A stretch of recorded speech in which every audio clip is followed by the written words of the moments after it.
I'm Andrew Phillips. I'm the business manager at Phillips Accountancy Corporation. I want to thank all of you for joining us this morning. I know that you had other things you could have done with your time, and I appreciate that you decided to join us for this webinar. A couple housekeeping before I introduce Anita and let her go. Real quick, if you see the chat function, please don't use that for questions. Please use only the Q&A section for questions. The chat feature is for technical issues or just non-Q&A issues. I'm going to put up a sample poll, but we're going to do 4 polls through this webinar. Each poll, you'll have 60 seconds to respond. It's just a quick yes or no. Yes, I am listening. So I'm just going to give you a sample so that you can see what it looks like. Quick sample poll right here. So did that poll appear for you folks? It should have appeared, yeah. I can see it, Andrew. There we go. And people are responding. So yes, it's just to comply with California Dental Board requirements. We have to verify that you're actively participating, and you'll have 60 seconds to respond. I'm not going to leave it up the whole time right now just because I don't want to waste time, but you see what it looks like. It's real quick, yes or no. If for some reason you miss it, feel free to say something in the chat feature. Hey, my computer wasn't working or what have you. But if there's more than a couple of those, then, we'll have to take it from there. So I'm going to end that now. Thank you so much for participating in that first one. And then I'm going to do these every half hour or so. So just, if you're watching, you have to get 3 out of the 4 in order to get your continuing education. So you can miss one and it's okay. All right. So all set. Let's introduce Anita. Anita, man, where do we start? We have been working with Anita for a long time now. And when our clients at Phillips Accountancy come to us and say, I've got an employee problem, I've got, no matter what it is, Anita is the one and only employment law attorney that we refer to. In fact, when we had our own little bit of an issue, for us, at our firm, it was Anita that saved the day. So you've heard the phrase, not all heroes wear capes. They were referring to Anita York. Anyways, she's a really great employment law attorney. There's no one else that we would refer to. So, that's my introduction. Anita, take it away. Thank you so much, Andrew. Well, welcome everybody. As Andrew said, Andrew shared with me the registration list last night. And so let me say to those of you who have been here multiple times, thank you so much for coming back. I saw many names that I recognize on there as folks who are my clients. So good to be with you this morning. And for those of you who don't know me, haven't been here before, welcome. As much as I very much miss the in-person, and I wish we could all be in person, one of the things that I realized in looking at that list is that some of you are pretty far away. And so if we were not doing this different format this year, sort of not by choice, but doing it, then many of you wouldn't be able to join us. So I'm thankful for that. I'm thankful that you're all here. But for those of you who don't know me, let me just take a minute to kind of share my background. I spent about a dozen years in business management before deciding I need to go back to school either for an MBA or a law degree. And I always wanted to be a lawyer. I'm just one of those people who, from the time I was a kid, wanted to be a lawyer. So obviously I picked law school. Got to law school and discovered, oh my gosh, there's a specialty called employment law. And I've been managing people all these years. And I think I'm pretty good at it. So I'll do employment law because I already know a bunch of that stuff. Well, what I learned was that I really didn't know a bunch of stuff. And if I was doing today the things that I was doing back in the 80s, I definitely would be getting my my company sued. So believe me, I feel your pain when you have issues arise that you had no idea were issues, or you're having to deal with things that you had no idea you were someday going to have to deal with. So in the 25 years now that I've been an attorney, for about the last, 15 years, I've developed somewhat of a specialty working with dentists and with medical offices, but particularly with dental offices. I have probably 300 or 400 clients who are dentists, and I've done these trainings for thousands of dentists through all sorts of organizations, including Phillips Accountancy. So one of the things I've learned about working with dentists and medical offices also is that you guys go to school, you learn all this great stuff about how to take care of us patients, but they don't teach you any of this stuff. They don't teach you employment law and how to not get sued by your employees and how to do things, cross the T's and dot the I's to make sure that you aren't putting yourself in a very vulnerable position, not just from your patients, but also from potentially disgruntled employees. So needless to say, there's tons to know. And our goal is to teach you some of those things. And we do that. We've been doing it every year. I don't know, Andrew, for how long, but several years now with a 3-part series. So January, today, we're going to be talking about what I call sort of the management relationship cradle to grave. February, we'll be talking about wage and hour stuff, which is hugely important for small businesses like yours. And then in March, we're going to be talking about a variety of hot topics. We're going to be talking about leaves of absence. Some of you give way too many. Some of you don't give enough. And you're not complying with the law. We're going to talk about marijuana, and now that it's legal, do we have to let people be high at work? We're going to talk about kind of in-depth unemployment. People file claims and we don't think they should get it. What should we do and how does that work? So that's kind of how we hopefully help set you up for success. And we go through this each year, adding to the program and taking away that which is no longer relevant. This year we've got, unfortunately, particularly for leaves of absence, some pretty important stuff that we're going to cover in March. All right, so there we have it. Here's what we're going to be doing today. We're going to start, I'm almost done with this little introduction. Then we're going to move on to what we call pre-employment section, hiring tips, red flags, pre-employment kinds of things. We've now hired an employee. We're going to talk about onboarding, why that matters, and hopefully give you some ideas for doing that a little better. Then the bulk of our program, active management, the 3 strikes, hopefully help you to better manage your folks, communicate with your folks, get what you want out of them have a good workplace. Termination, involuntary termination, layoff, resignation, those sorts of things, and then some post-termination things. And as I mentioned, we're going to go into unemployment insurance in more depth in March, but we'll talk a little bit about it today. All right, a few housekeeping things. I know Andrew already covered a few. As Andrew mentioned, if you missed that part, you'll see down below both a chat and a Q&A. Andrew is going to monitor the chat for technical difficulties, things like you all just shared about sound and visuals. He will then be looking at the Q&A as time goes on. And as we're going from section to section, he may jump in to say, hey, Anita, we have some questions on that section. We'll take those. Otherwise, hopefully we've left a good 30 minutes or more at the end for Q&A. I'm going to ask that we deal with Q&A that's on topic as we go along. And if you have off-topic questions, put those in at the end. And as time allows, I'm happy to answer those. I know one of you sent ahead some COVID questions. So again, time allowing, I'm definitely going to cover as much as we possibly can for you, even if it's not on topic. Email me if you want copies of the handout, if you need a copy of the handout, and Andrew has got that on the screen, so hopefully you don't need that, or he's got it in the chat. But you can also email me later for Word copies of some of the forms, like the offer letter and things that you might want to use and not have to retype. So you can email me and ask me for those. We'll put my email address into the chat for you, so you'll have that. I think it's also actually also on the front cover of the handout. I think that's it. The last thing I will say is, if you want to be put on our email list for bulletins and legal updates, we do those. I have a separate database just for dentists and doctors. So you can email me and say, hey, put me on that dentist email database. You'll get notifications of programs like this. But in addition, we do some legal updates, not very many. We tend to be too busy to do very many. So don't worry, we will not be flooding your inbox, but we do them a couple of times a year.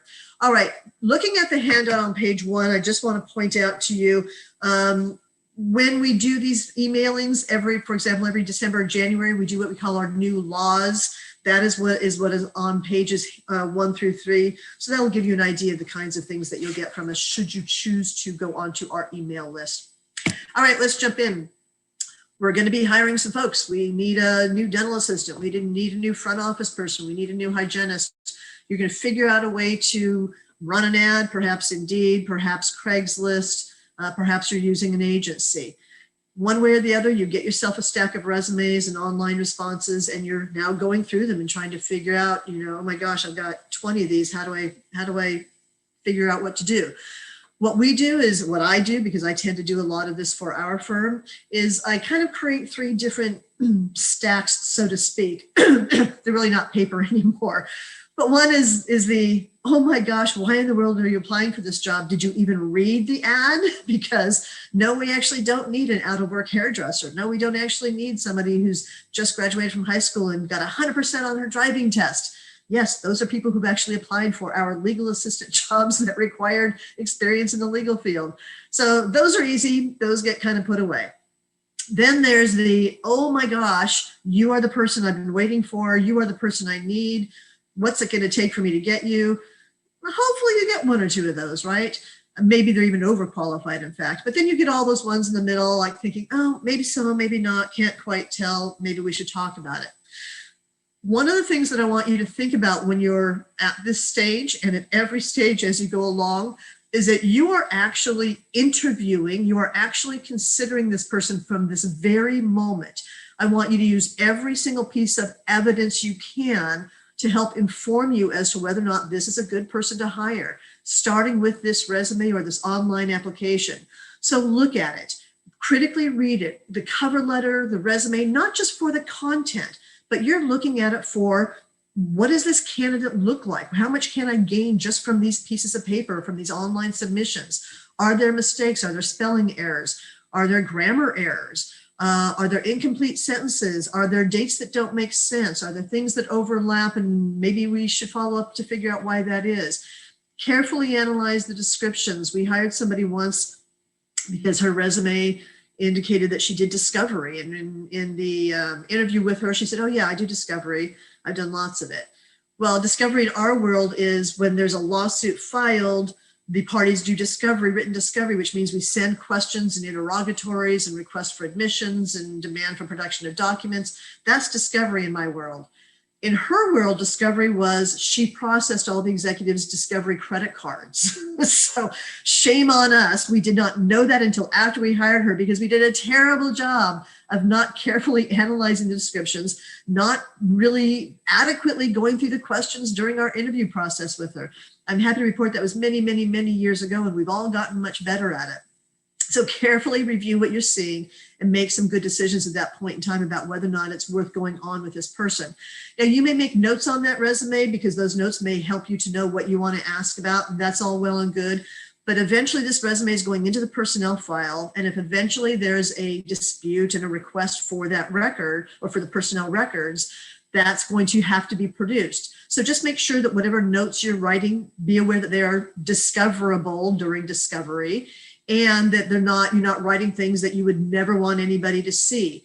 Don't write things that are defamatory. Don't write things that could be discriminatory. Don't write questions that you're going to ask that are going to be inappropriate. Just keep in mind that all may be things that other folks see at some point in time. All right, so you've sorted out your resumes. You've decided there's some folks you're interested in moving forward with and possibly talking to about coming to work for you. So the first thing that we're going to have you do is do a telephone pre-screen. Give them a call. This is a 5 or 10 minute process, and I want you to do it for a couple of reasons. Number one, there may very well be things on the resume that you want to know, like, does that rule you out or should we move forward? That's an opportunity to talk about those things. But mostly I'm doing it because this is your first interview with this individual. You're going to make a phone call to them. If they happen to answer the phone, fabulous, because now you're going to be having a phone conversation with somebody who was not expecting your call, who did not have time to prepare for your call, and you get to evaluate how do they handle that situation? How do they handle when you've called? Do they sound like they have no idea who you are? They have no idea what you're talking about because they've applied for 100 different jobs and you were just another one on the checklist? Do they handle it well? Of course, you're not going to get to have that exact same feedback if you're leaving a message and they're calling you back, but that's fine. They can still call you back. Let's see how they handle it. Again, if there's something in particular in the resume that you think makes sense to evaluate right out the gate, that's the time to do it. So having a little chat, here's what we're looking for. Does it sound like something you might be interested in? Let's go ahead and schedule a time for you to come in for an interview. So schedule it whenever you want to schedule it, but I want you to give them some instructions, not because I care about the instructions. I want to know, do they follow instructions? So you might say to them, okay, let's schedule the interview for 10, but I'm going to ask you to come in at 9:45 so you can fill out the employment application, and that way we'll be ready to start talking right at 10 o'clock. And by the way, when you come in, do me a favor, would you bring me a printed list of your references, just so we'll have those available and ready to go. Again, it's not all about making sure that they're at 9:45 to fill out the application, because that's important. It's important to know, are they following instructions? That's going to be really good evidence for you. Do they arrive on time? Do they arrive prepared? You told them they were going to be filling out an employment application. Did they bring a pen? Did they bring the information that they need themselves to be able to fill it out? So use everything that you can as evidence to help you decide whether or not this is somebody you're going to want to hire. Preparing for the interview. So before the person comes in, there's some things that you do in preparation. First of all, decide who's going to interview them. Of course, you're going to interview them, but are you going to have anybody else interview them? If so, let's set that up so that we know ahead of time what the plan is. Decide who's going to interview first, who's going to interview last, who all is going to interview, how are we going to make that timing work? Prepare what you're going to say. Who's going to give an introduction to the practice? Here's kind of who we are. Here's what we're about. Here's how many folks we have in the back and the front, and hygienists and assistants and whatever it may be. Here's a position that's open. Again, it's partly about giving that information, but it's also partly about sort of establishing a rapport, making that person comfortable, not just jumping right in immediately with questions for that person, because they're interviewing you too. They're trying to figure out also, is this a place that I want to be? And I want you to put your best foot forward, just like they're going to put their best foot forward. So be prepared for the interview. Be prepared to introduce the practice. Be prepared with the questions that you know that you want to ask that person. And I want you to prepare for ending the interview. How's it going to end? I don't want people to say, okay, we're done. What do we do now? Who's going to be the last person? What instruction are you going to give? And how's that going to work? So that's part of preparing for the interview. The interview process itself, again, I want you to begin with that employment application. I want it to be a legally compliant current employment application. On pages 4 and 5 of your handout, we've given you example one of those. And again, if you email me and say, please send me the Word documents, this is one of the ones that I am going to email to you. By the way, I'm not going to pop back and forth on the screen between the handout and the PowerPoint, because you've already seen how I struggle with screen sharing. It only gets worse when I'm trying to pop between them, but hopefully you all have the handout and you can see the pages that I'm talking about. Why do we want an employment application? Well, I want it for multiple reasons. Number one, I want at-will language. But number two, because I'm a lawyer, we love at-will language. But number two, I want you to look at the application really for red flags. And we're going to talk about that in just a minute. Be aware, two things that you can no longer ask on an employment application and you can no longer ask in an interview. You may not ask anything about criminal history. That's why the application no longer has, have you ever been convicted of a felony? Cannot ask it, it's illegal. You also may not ask, I hope you all know this one by now, you may not ask how much money they're earning. You may not ask how much money they've earned at any prior job. You may not ask it in an interview or at any time. You may, however, ask what is their desired compensation. And for that reason, you'll see on this application in the column to the right down below cell phone, it says desired compensation. It is absolutely lawful to ask that question. I think it's important to ask that question. And I think it's important for them to answer that question. All right, so you've had them fill out the employment application. Here's some of the things I want you to look for. Number one, do they follow directions? You've instructed them to fill out the employment application. Did they do so fully? Did they answer all of the questions? Is there anything that's unanswered? And if so, why? For example, desired compensation. Why is that not answered?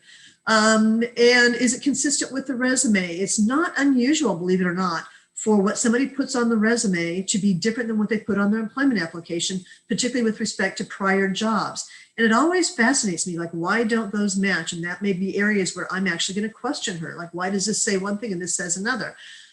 Partly because I want to know why, but partly because I want to know, how is that person going to answer the question? Oh, I guess I just wasn't remembering correctly when I did the application.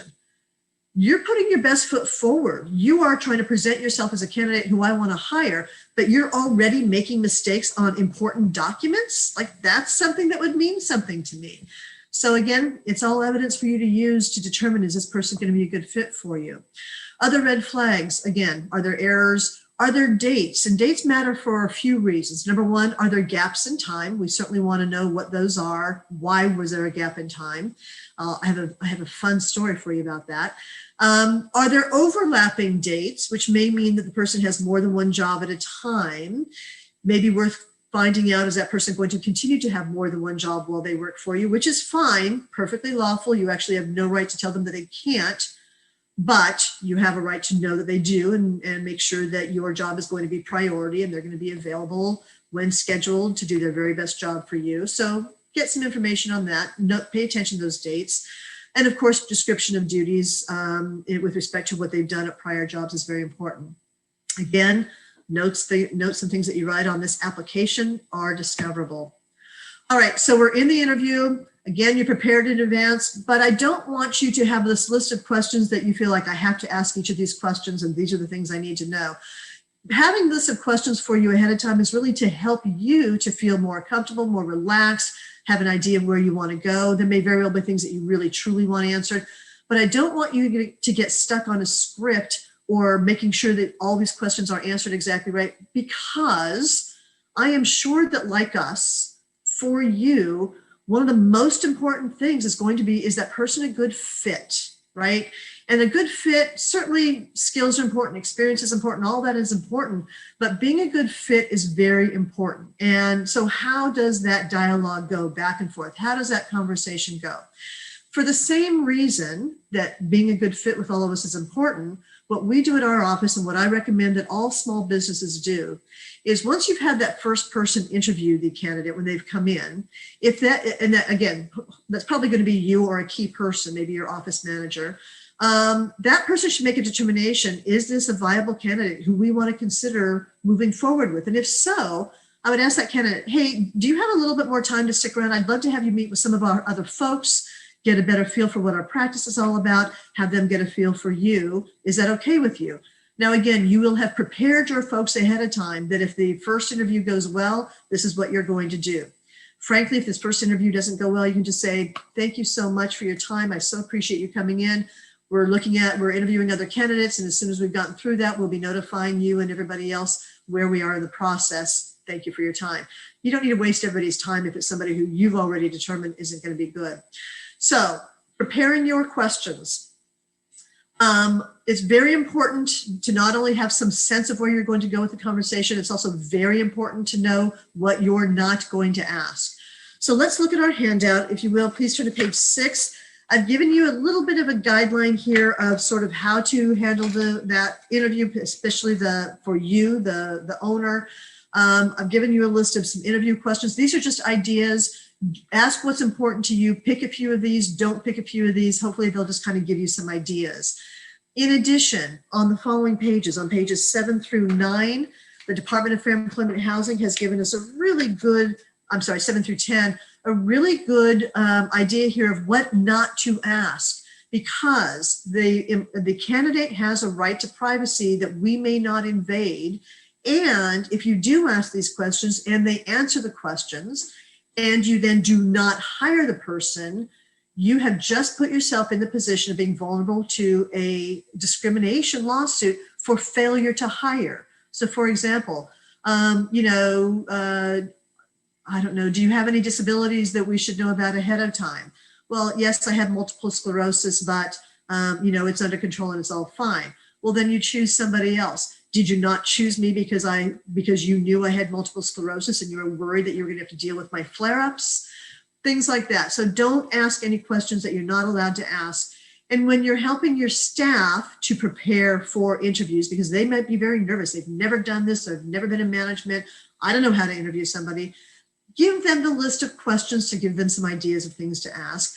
Give them this list of things they cannot ask so that they don't accidentally get you into trouble by asking things that is nobody's business at this stage of the game.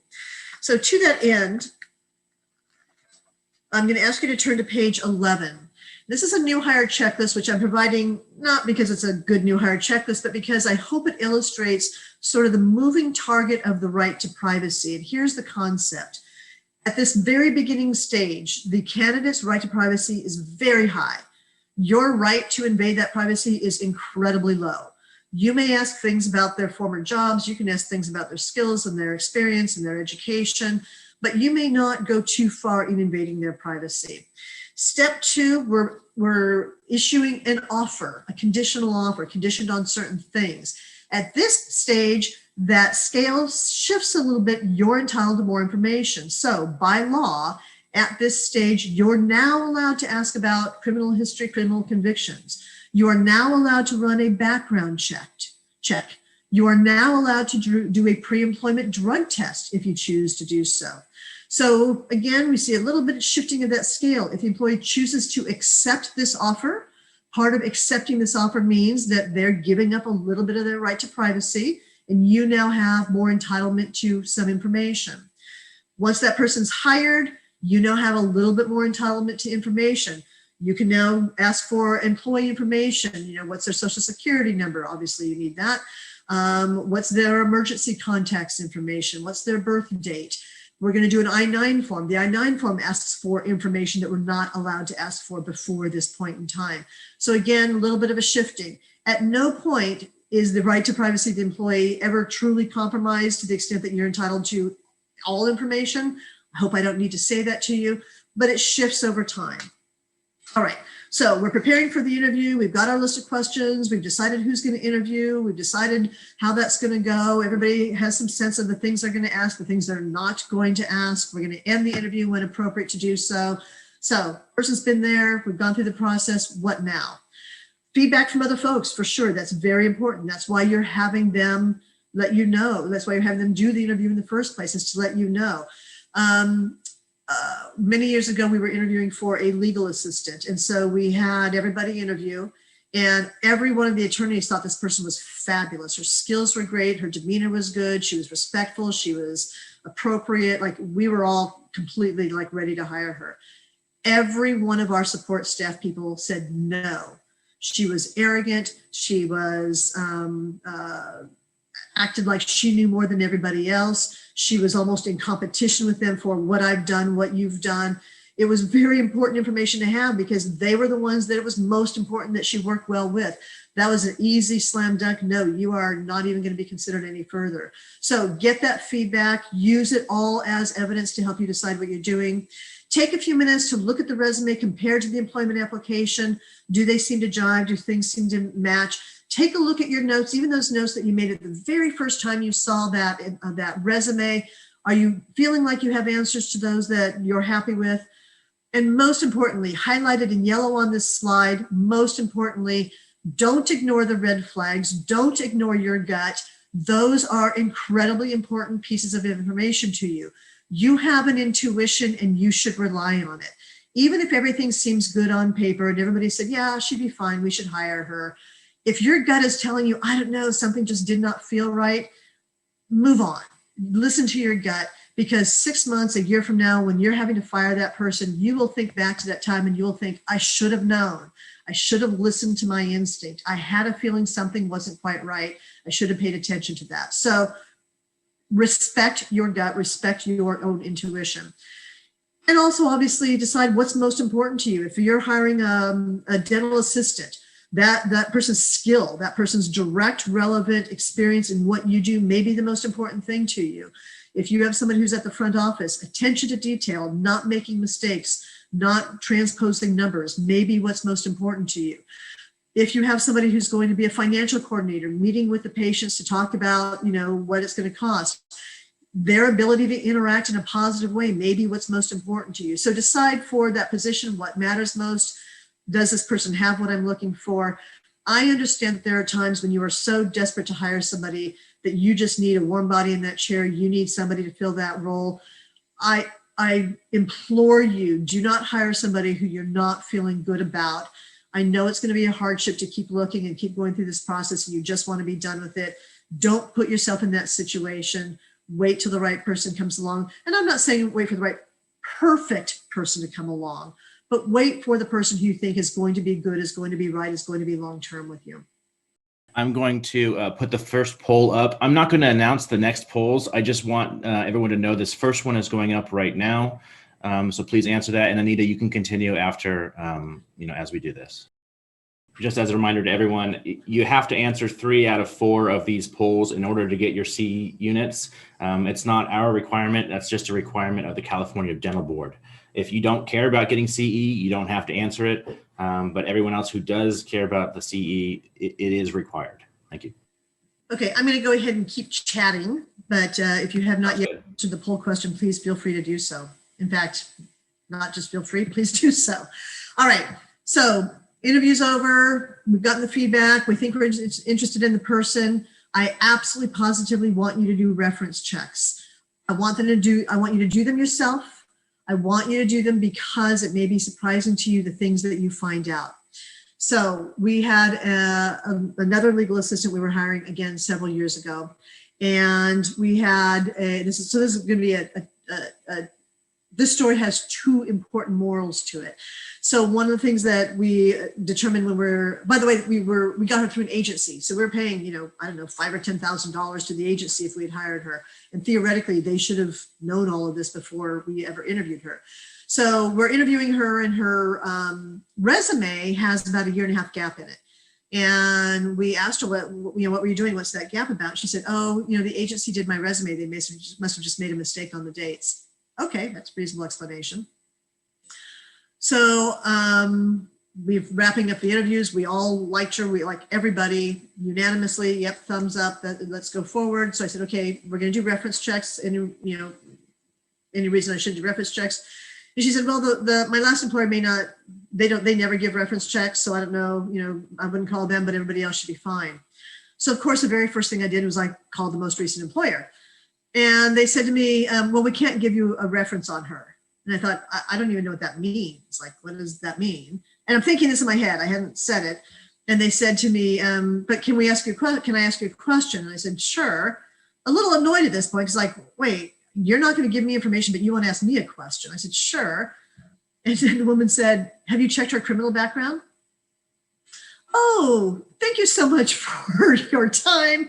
I immediately did that which you should not do and started doing some Googling and found out that she'd been in prison for 1.5 years for embezzling.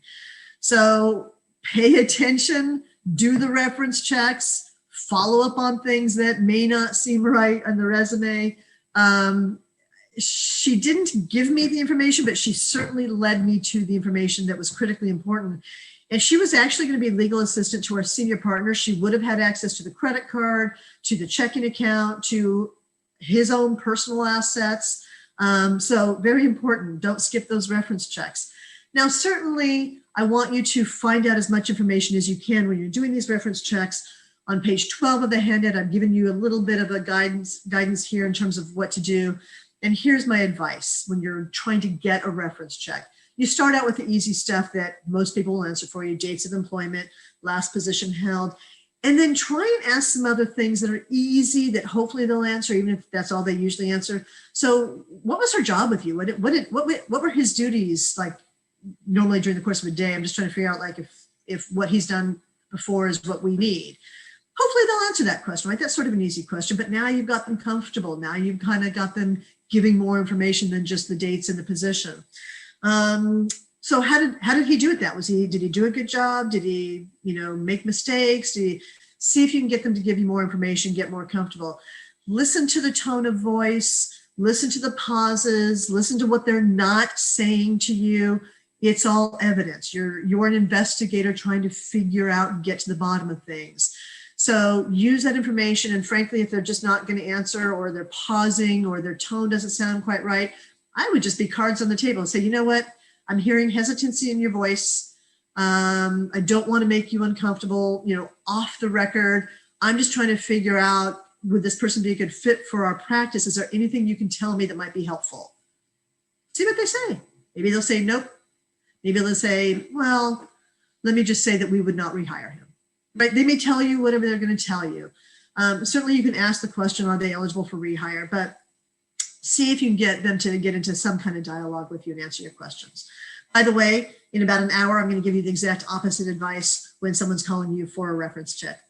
All right, so we've done all of the things we're supposed to do. We're feeling pretty good about it. We're thinking about hiring the person. A couple things I want to point out. Number one, a lot of dental practices want to do a working interview. No other business does this, by the way, but dental practices, in my experience, but dental practices like doing a working interview. A working interview is actually work that person must be paid for.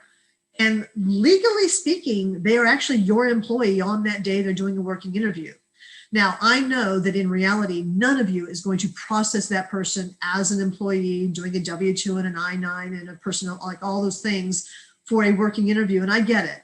But at the very least, I want you to put it in writing, what the working interview is, what day it is, what time you'll be here from 10 to 2 or 9 to 12, make it brief. If it's going to be longer than that, it's going to be from, 9 to 5, and we're going to have a 1-hour lunch in between. I'd love to take you to lunch and talk to you about how it's going that day. We're going to pay you $20 an hour for your time. So treat it the way you would a sort of a temporary worker. And very important, write the check that day, pay them that day for that day. There's legal reasons for why that is very important.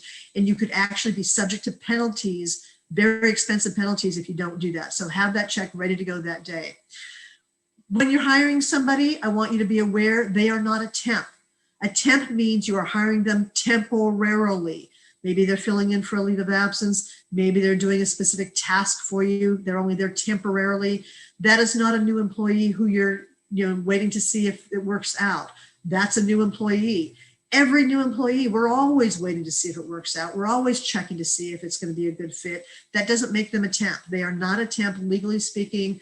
All rules apply to that person the very first day they start work for you. They're also not a 1099. It is not lawful to bring somebody on as a 1099 for the first 30 days or 60 days to see if they work out. That is an illegal classification. The day they start work for you, they are your employee and they should be treated as such. Of course, during those first days, weeks, months, you're going to be evaluating, is this person a good fit? Or do they have the skills we thought they had? Do they make mistakes or do they do a great job? Are they a hard worker? And again, in about an hour, we're going to talk about, when it's not a good fit, but they are still an employee, legally speaking. I don't want you to misclassify them and get yourself potentially into trouble. By the way, I'm dealing with a lawsuit or a threatened lawsuit right now for somebody because they treated them like a temp. And even when I was talking to the dentist after the lawyer letter came in, she kept saying to me, but she was a temp, but she was a temp. And I finally had to get really stern and say, you have to stop saying that. You are incorrect. She was not a temp. The fact that you were still trying her out to see if it was a good fit doesn't make her a temp. We will lose that argument. You need to let that go. That's not what a temp is. All right. So we're thinking about hiring this person. We really, really want them. They're terrific. We're desperate. Like, we want this to happen as soon as possible. We're looking at compensation. What's the pay structure? I want you to be very cognizant of what the legal pay structure should be. We'll be talking about that next month. Your non-exempt should be hourly. Your exempts need to be salaried. Again, we'll talk about all that next month. You can certainly do both production bonuses and other kinds of bonuses. I love bonuses. I think they're motivating. I think they're rewarding. I think they're great incentives, but they do bring some complications with them that we'll talk about next month. Think about your employee benefits. Some dental practices have really limited employee benefits. And I urge you to think about whether or not you can expand those benefits, because when you're in competition in a tight job market and you want the best people, those benefits may be where you're going to have a step up from that other dental practice who's made her an offer and is trying to get her to start work for them. So think about what might matter most, what matters the least, what are the true costs. Some dental practices are really, really hesitant to give paid time off, to give vacation time. In reality, if somebody's gone for a week and they're still on your payroll, if you have other people covering for them and you're just making do while they're gone, then it is not costing you 1 penny more than it would have cost you in money, in actual money, to let that person have a paid vacation. Now, certainly if you're going to bring in a temp and have somebody else fill that position, then it is going to cost you more money for that week. But time off is very, very important. And here's what I want you to think about, particularly in the upcoming generations. And I can say that I'm 62 years old. I've hired young people. My kids are in their 20s and 30s. Actually, I think they're all in their 30s now. What I'm hearing from those generations, the younger generations, is that quality of life is crucial. When I was, coming up through my career, my attitude was, I want to find a place where I'm going to work for my entire career. I'm going to do my very best. I'm going to work hard. Hopefully I'll have a week or two vacation each year, but this is my career. This is what I do. The upcoming generations, they have the same attitude to a certain extent in terms of, And I know some of you are going to disagree with me that they're all entitled and they don't want to work hard. I don't agree with that. Some humans are, some humans aren't. I don't really believe that it's allocated to one generation. I know plenty of people my generation that still have that attitude. But what I am seeing a lot of is we want time off work. We want to travel. We want time with our family. We want quality of life. That matters a lot. So for example, practices that were run 4 days a week instead of 5 days a week, you are a very desirable employer. People want that 3-day weekend. Or even if you only work half days on Fridays, very desirable employer. People want that extra time off. If you can give paid time off for vacations, please do so. If you just feel like you're struggling financially, you cannot give paid time off, give unpaid time off. Make that an employee benefit. Everybody's entitled to 1 week of paid time off per year and 2 weeks of unpaid time off per year. That person may not take that unpaid time off, but they know what's available to them. They know that they can say to you, hey, from April 1st to April 8th, I need, I would like a week off. It's unpaid. Then you can pay for that temp to come in, and that's still a valuable benefit, even though it's without pay. Maybe you can do something to help subsidize childcare. People who don't have kids, maybe they have pets. Instead of childcare, you say, if you don't have childcare, then I'll subsidize your pet insurance. It's not hugely expensive. It's not a really big thing. It may sound silly, but if I love and cherish my pets and you're offering to pay my pet insurance, like, what a great employer are you? How fabulous is that you would do that kind of a thing? You must be a great place to work. So think about these non-traditional kinds of things. Sabbaticals, unpaid sabbatical. After you've been here for 10 years, you're entitled to 60 days, 2 months in a row, all off, no pay, unpaid, but go do what you want to do. Go ride your bike across the country. Go travel in an RV for a month. You're entitled to that if you want it after 10 years of employment.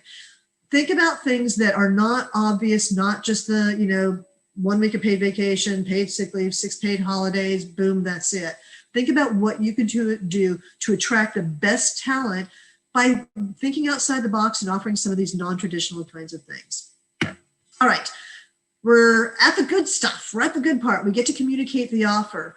Do it verbally. Call and have that conversation. Let that candidate hear the excitement in your voice. Everybody here loved you. Everybody here wants you to be here. I've checked your references. They're all fabulous. We are so excited. So the offer for you is going to be for full-time employment, Monday through Thursday. We work 8 to 5. We're going to offer you $20 per hour. We've got a great, book of benefits that includes, a week of paid vacation, right? That you start accruing from the very first day that you're here. After you've been here for a year, you're entitled to 2 weeks of paid vacation and a week of unpaid leave if you want it for any reason whatsoever. You kind of go through it, share the excitement, get them jazzed and say, and later today, I'm going to email you a written offer letter that has all the details in it. Do I have your email address? If not, let me make sure that I get that from you. We're so excited. I hope you're as excited as we are. What do you think? Then you get that written offer letter out. On pages 13 and 14 of your handout is a conditional offer letter. It's conditioned on certain things. For example, on page 15, by the way, notice to employee, you're required to fill this out and give it to an employee on or before their first day of employment. So sometimes we just put it with the offer letter so that we know that that's already done. We don't have to think about it. But on page 17 is my little criminal conviction history information. This is where you're now allowed to ask the question. So you may not be doing a background check. Many dental practices don't, although particularly for front office staff, I would. You want to know, is there something you need to know before they have access to patient credit cards and things like that? But at the very least, I want them answering this conviction history information so that you have an idea right now at this stage of whether or not there's something you need to be aware of. Also, if they're knowing they're having to fill this out and give it back to you and they know there's things that on there that aren't good, they can simply choose not to accept your offer of employment. You may never know why, but you may have dodged a bullet. So again, important information for you to have, but also an important tool as part of this process. By the way, I didn't say this earlier. When you're setting up your employees to do the interviews with folks, I want you to, again, share the resume with them, share the interview questions, samples with them. Do not share the employment application with them. That has additional information that is frankly none of their business, like desired compensation, like the reason that they left their last employer. The resume is the document that the candidate provided to you. They have chosen to publish it, so to speak. I'm very comfortable having you share that. Do not share the employment application. That is for your eyes only. Back to kind of that right to privacy kind of thing. All right. So we're doing the offer at this point in time. If you haven't done the reference checks yet, do it. I do recommend that you check the license status or the registered status of your RDAs, your licensed hygienists, your licensed dentists. You may find that somebody's license is not current. Obviously, that's important for you to know. Are they in a clinical position whereby they need TB clearance or they need a CPR certification? Again, you're going to look at criminal convictions at this point in time. If you do background checks, drug screens, physicals, now's the time to have all that done. That's all part of the conditions why we have a conditional offer of employment. All right, congratulations, you're hired. Woohoo, we got somebody on board. Let's start with the onboarding. Onboarding, I don't want you to, again, just be really relaxed and casual and, okay, we'll figure it out the day that she gets here.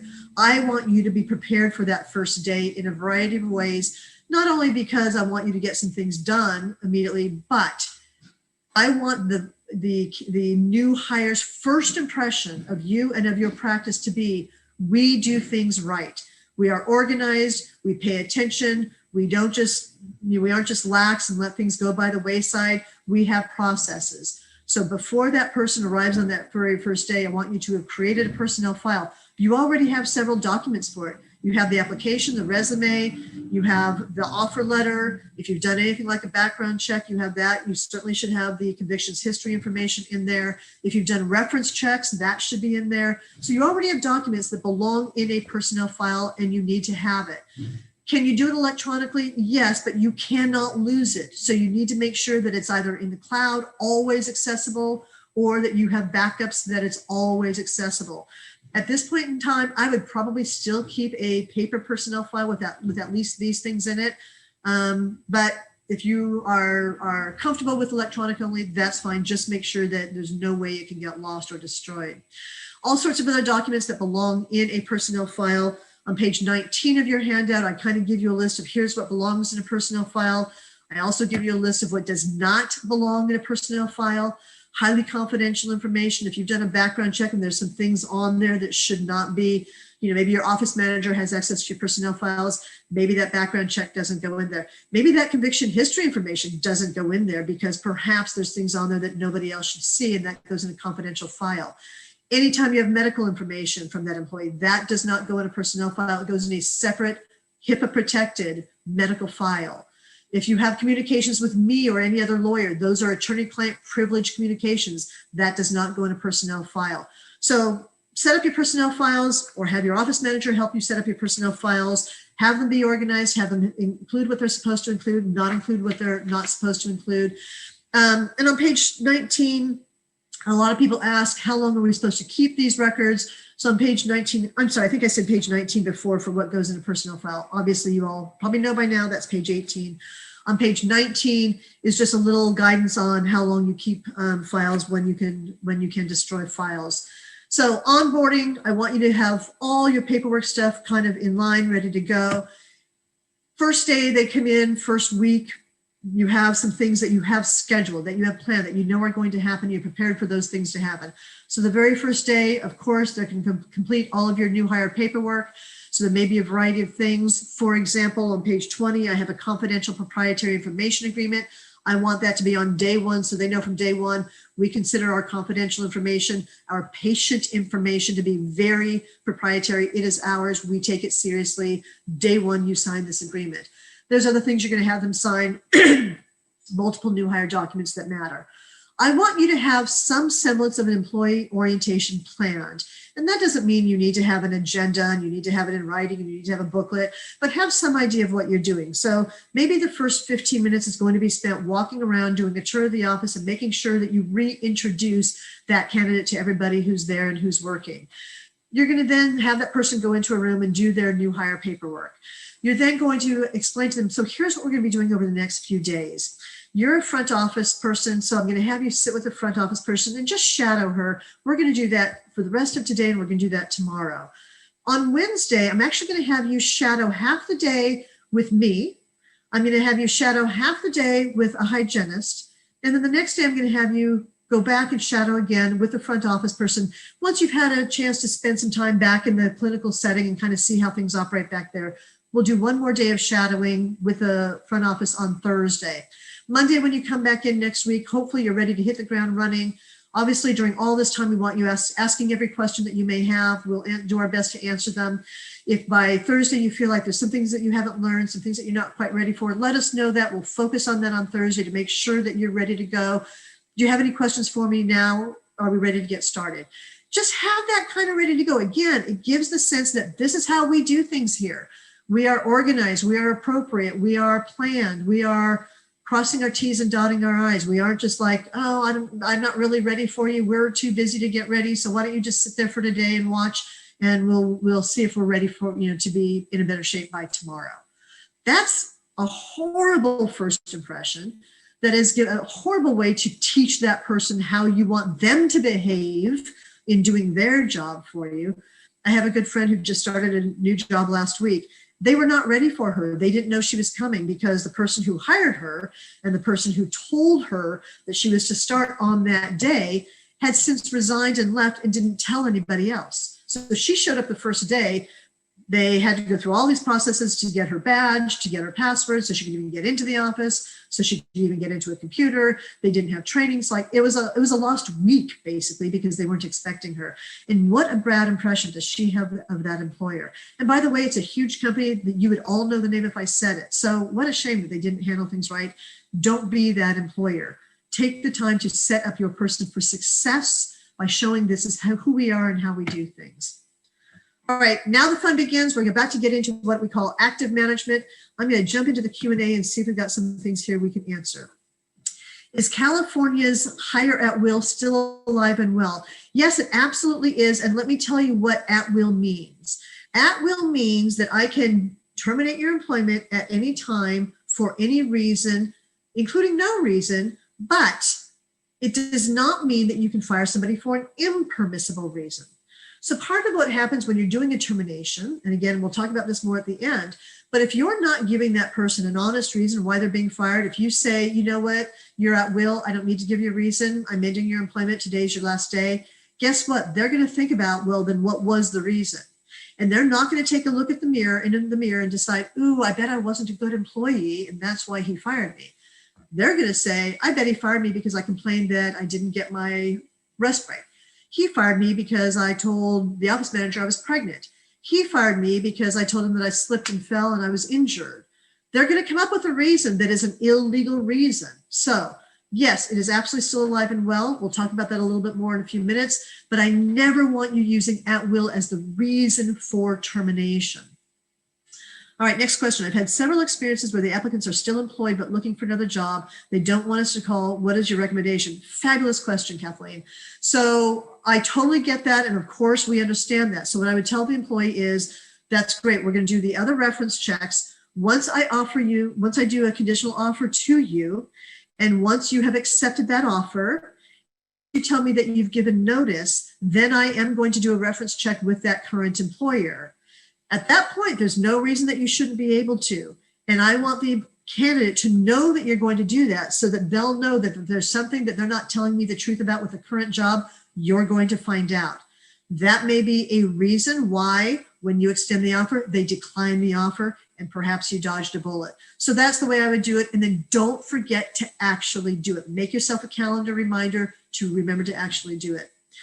You have a recommendation for a company that can do background checks. I wish I did.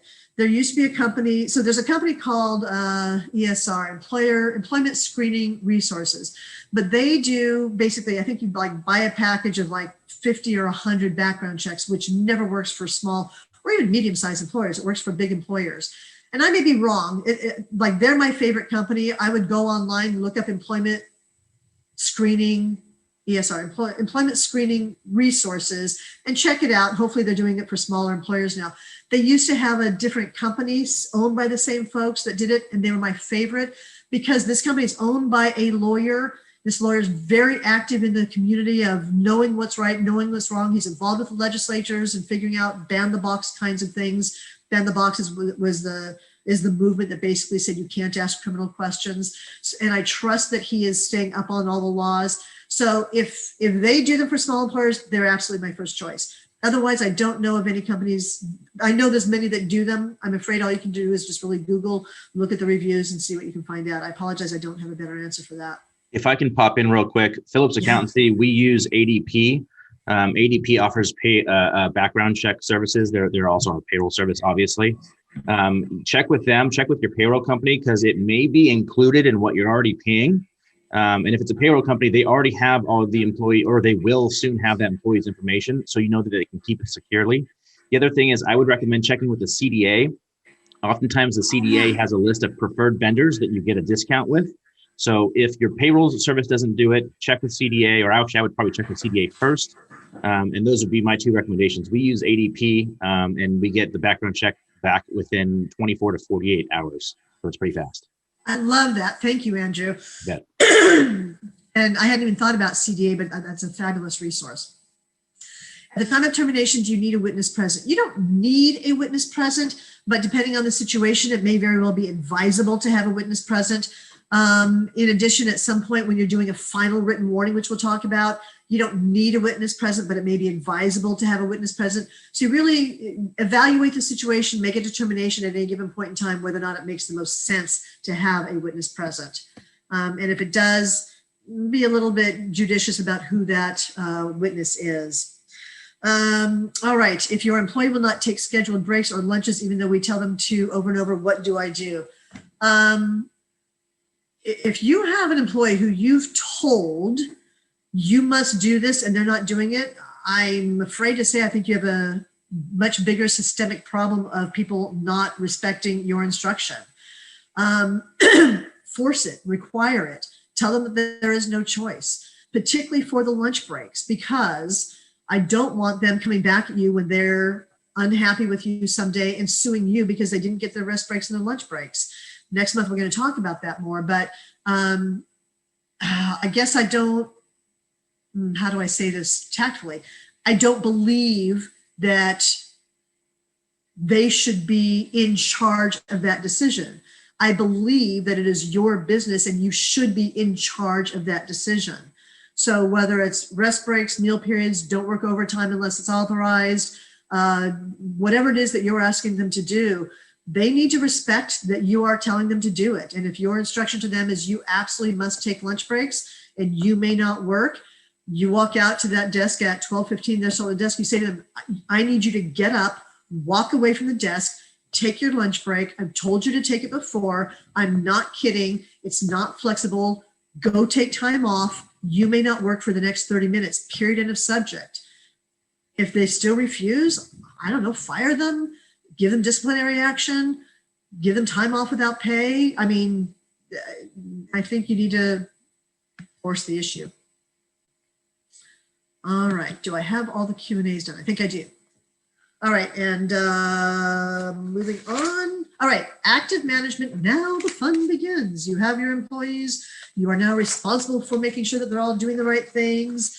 Active management, I talk about in the context of, so I'm trying to make my share screen move here. All right, in the context of 3 different topic areas. The first topic area is what I call failure to communicate or rewarding poor performance. Second one is failure to document events when they happen, which may be the only evidence that you have as to why the employee wasn't a good employee, why you eventually terminated employment. It's very important that you have this evidence. I'll talk about that in a few more minutes. And failure to give written notice before termination. I hope that that written notice before termination, the other document, is what convinces a plaintiff's lawyer that they should not take that case on, because they're not going to make any money from you because you did things well and you did things right. All right, before we get into it, 2 things that I'm going to remind you of as we go along, but they're sort of always present, always important. The first one is praise the positive. Second one is be specific. So let's talk about praising the positive for a minute. Much of what I'm going to be talking about for the next several minutes is about bad employees, right? What do we do when we have a bad employee who isn't performing well, isn't following instructions, is making too many mistakes, is absent all the time? What do we do about that? But just like we don't want to forget about our kid who gets straight A's because we're spending so much time with our kid who's constantly in trouble, We don't want to forget about or ignore or not reward our employees who are doing a great job, working hard for us, taking care of our patients, doing the things that we want them to do. So I want, throughout everything I'm going to be saying, I want you to remember to praise the positive, and I want you to do it in a way that is meaningful to that person. We'll talk more about that. Secondly, I want you to be specific, whether you're praising the good, whether you're counseling the bad. Generalizations don't cut it. I want you to be specific. So for example, saying something like, you're always late, it needs to stop, you need to be here on time. That invites an argument. I am not always late, right? That person is now not paying any attention to the fact that you want them there on time. They're paying attention to the fact that you exaggerated because they're not always late. On the other hand, Sally, you've been late 7 times out of the last 10 days. It is not acceptable. I need you to be here on time. Do you understand? That's a lot harder to argue with. Like, it sounds like you've actually looked at the time card. It sounds like you actually know that she's been late 7 out of 10 times. What's she going to answer? I wasn't very late. I always had a good reason. Doesn't matter. I need you here on time. It is not acceptable. Do you understand? So be specific. Whatever it is you're talking about, generalizations don't cut it. All right. Don't wait to communicate. Do it immediately and do it often. Hopefully you all remember from way back when you had to take Psych 101, Pavlov's dogs. The theory of Pavlov's dogs was the dog hit the paddle, they got a reward. They hit the paddle, they got a reward. They hit the paddle, they got a reward. Humans respond to consequences. It's just our nature. Animals respond to consequences. Everybody responds to consequences, but those consequences need to be tied into the behavior. So I want you to communicate immediately. Whether you're praising the good or you're counseling the bad, I don't want you to delay. I don't want you to wait. I don't want you to procrastinate. I don't want you to be too busy that you can't do it. I want you to do it immediately. If your daughter comes home on Monday with an A on the algebra test that she studied for, and you're not excited about it because you had a horrible day, but 2 days later you say, oh, by the way, I'm sorry I didn't get excited about your math test, but I'm so proud of you for getting that A. Yeah, it's important to have said it 2 days later, but it did not have nearly the impact if on that day you kind of set aside what your distractions were and said, oh my gosh, honey, I'm so excited. I'm so proud of you. I know how hard you worked on that. Fabulous, fabulous, fabulous. I'm so happy. Same thing for your employees. You're not having a great day. Things aren't going really well. Patient came in really angry, but your office manager took her aside, took her into a separate room, went through her unhappy things about the billing and the insurance and took care of it, even though your office manager was busy. Even though you're having a crummy day, I want you to take 60 seconds to pull your office manager aside, not just to, oh, by the way, thanks. Pull her aside and say, wow, I was having a horrible day. Mrs. Jones was having a horrible day. I bet you were having a horrible day at that point, but you took her in away from the other patients where everybody else was getting now excited about it. You took the time to go through that with her. I know you were busy. I know you didn't have time to do it, but you did it. And I so appreciate that you did that. That employee is going to be on cloud 9 for days. That took you 30 seconds, but you acknowledge that she went above and beyond. It matters enormously. So even if your office manager is not a great employee, and there's all sorts of things that aren't working well, and you've been frustrated, when she does something good, I want you to praise it. It will have enormous impact. Don't forget to praise it. Do it immediately. Do it often when it happens. Exact same concept when there's something negative. When that office manager did not handle that well, kept that unhappy patient yelling at the desk, did not take her aside, and in fact argued with her and said, look, the billing is right. I've reviewed it. It is what it is. I can't help what your insurance company does. There's nothing we can do about it. I want you to call her aside privately and say, I listened to how you spoke with Mrs. Jones. That really is not acceptable. I get you are having a bad day. I was too. And I get that Mrs. Jones was being completely unacceptable, but you making it worse did not help. In the future, that happens. You take Mrs. Jones aside, you close the door, you explain to her why the billing is what it is. You apologize for her unhappiness. You let her know that you understand that it is frustrating and it's difficult. You wish the insurance companies covered more, but you've done your very best. There are ways to handle negative situations, and you did not handle that one well. That is also going to have an enormous impact. Don't ignore it. Don't just let it go. Don't just make it no big deal. Use it as a training moment. I know you don't want to do it. I know it's uncomfortable. I know she's not going to like it, but communicate immediately, right when it happens. Human nature is that there was a behavior, there was a consequence. I am much more likely to modify my behavior because there was an immediate consequence. Even if it's a verbal communication, that is a consequence.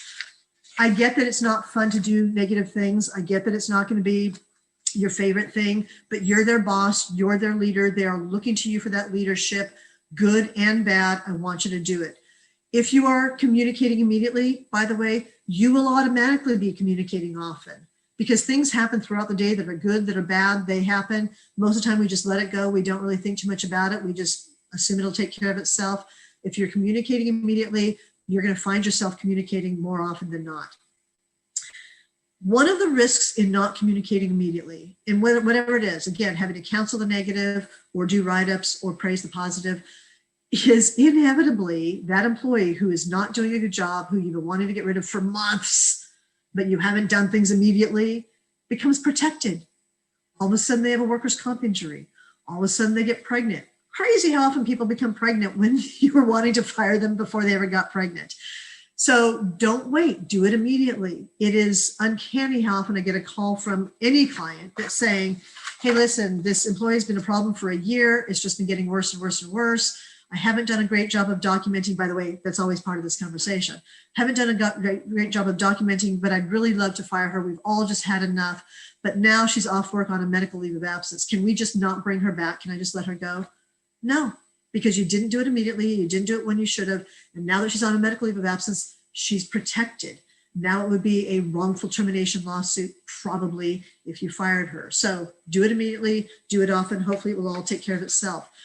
One of the things I've learned about dentists, I've worked with hundreds of you, thousands of you, and pretty consistently, not everybody, but pretty consistently, you tend to be nice people. I don't know why it is. Nice people decide to go to dental school. It's just sort of a thing.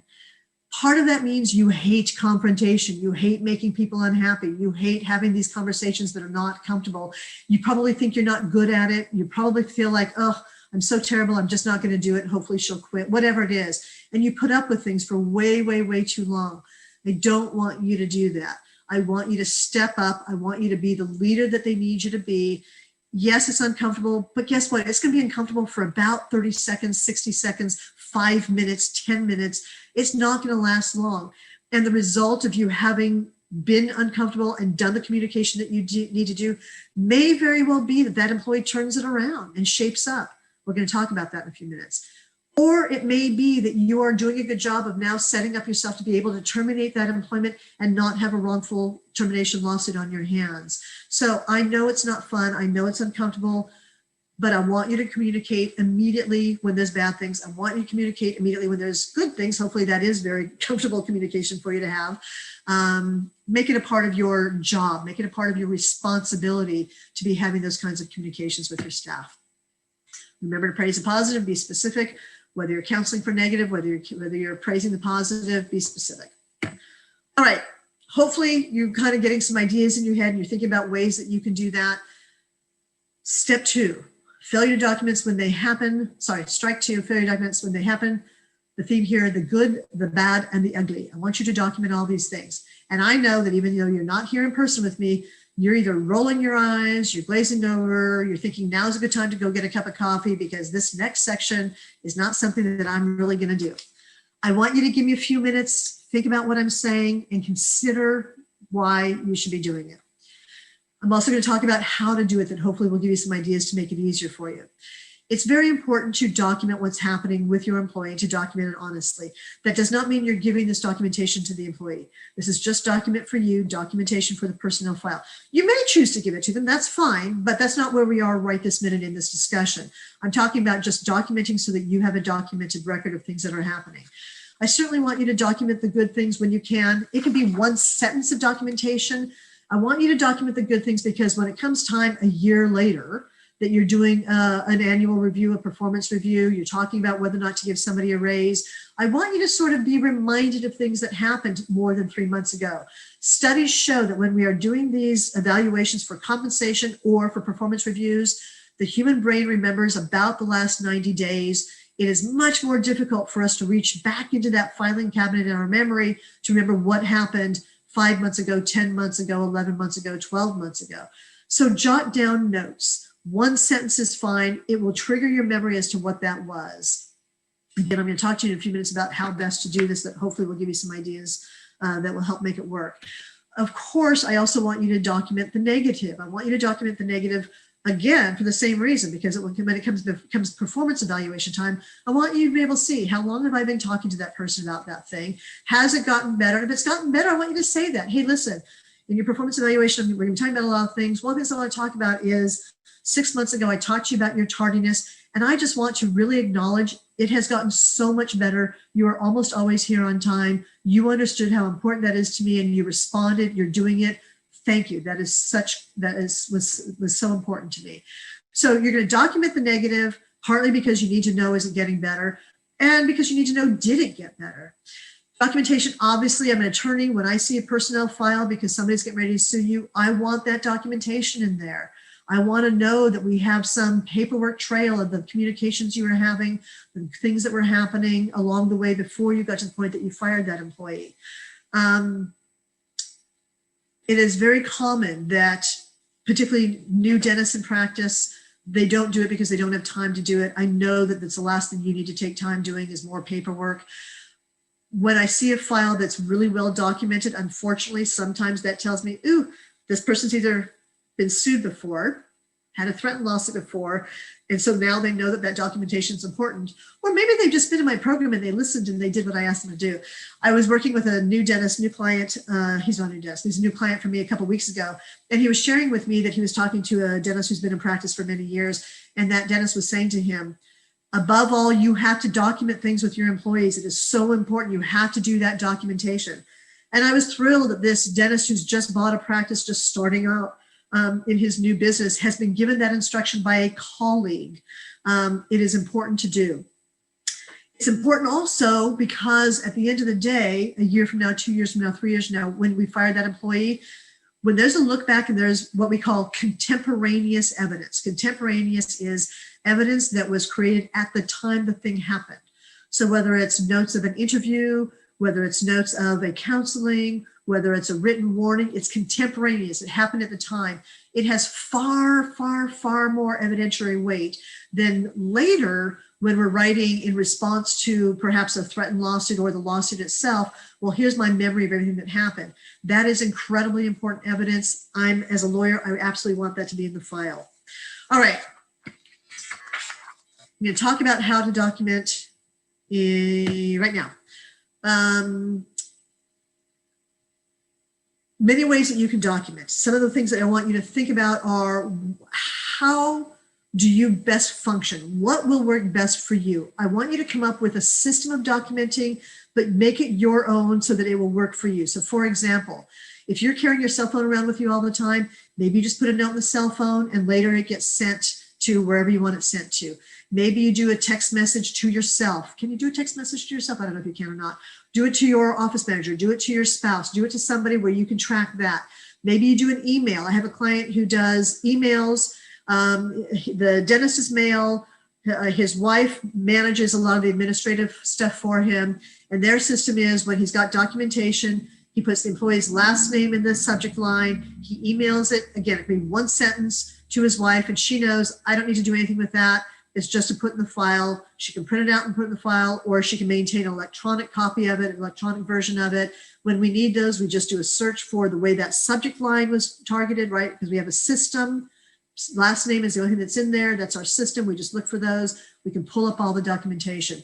The nice thing about doing it on an email or text message is that there's an automatic date and timestamp already on it. So we know exactly when that thing happened by that. So I love those systems. If that works for you, great. If it doesn't, you can keep a journal. Maybe you don't really use electronics. Keep a paper journal, make notes in it. I don't care if you have one journal for every employee.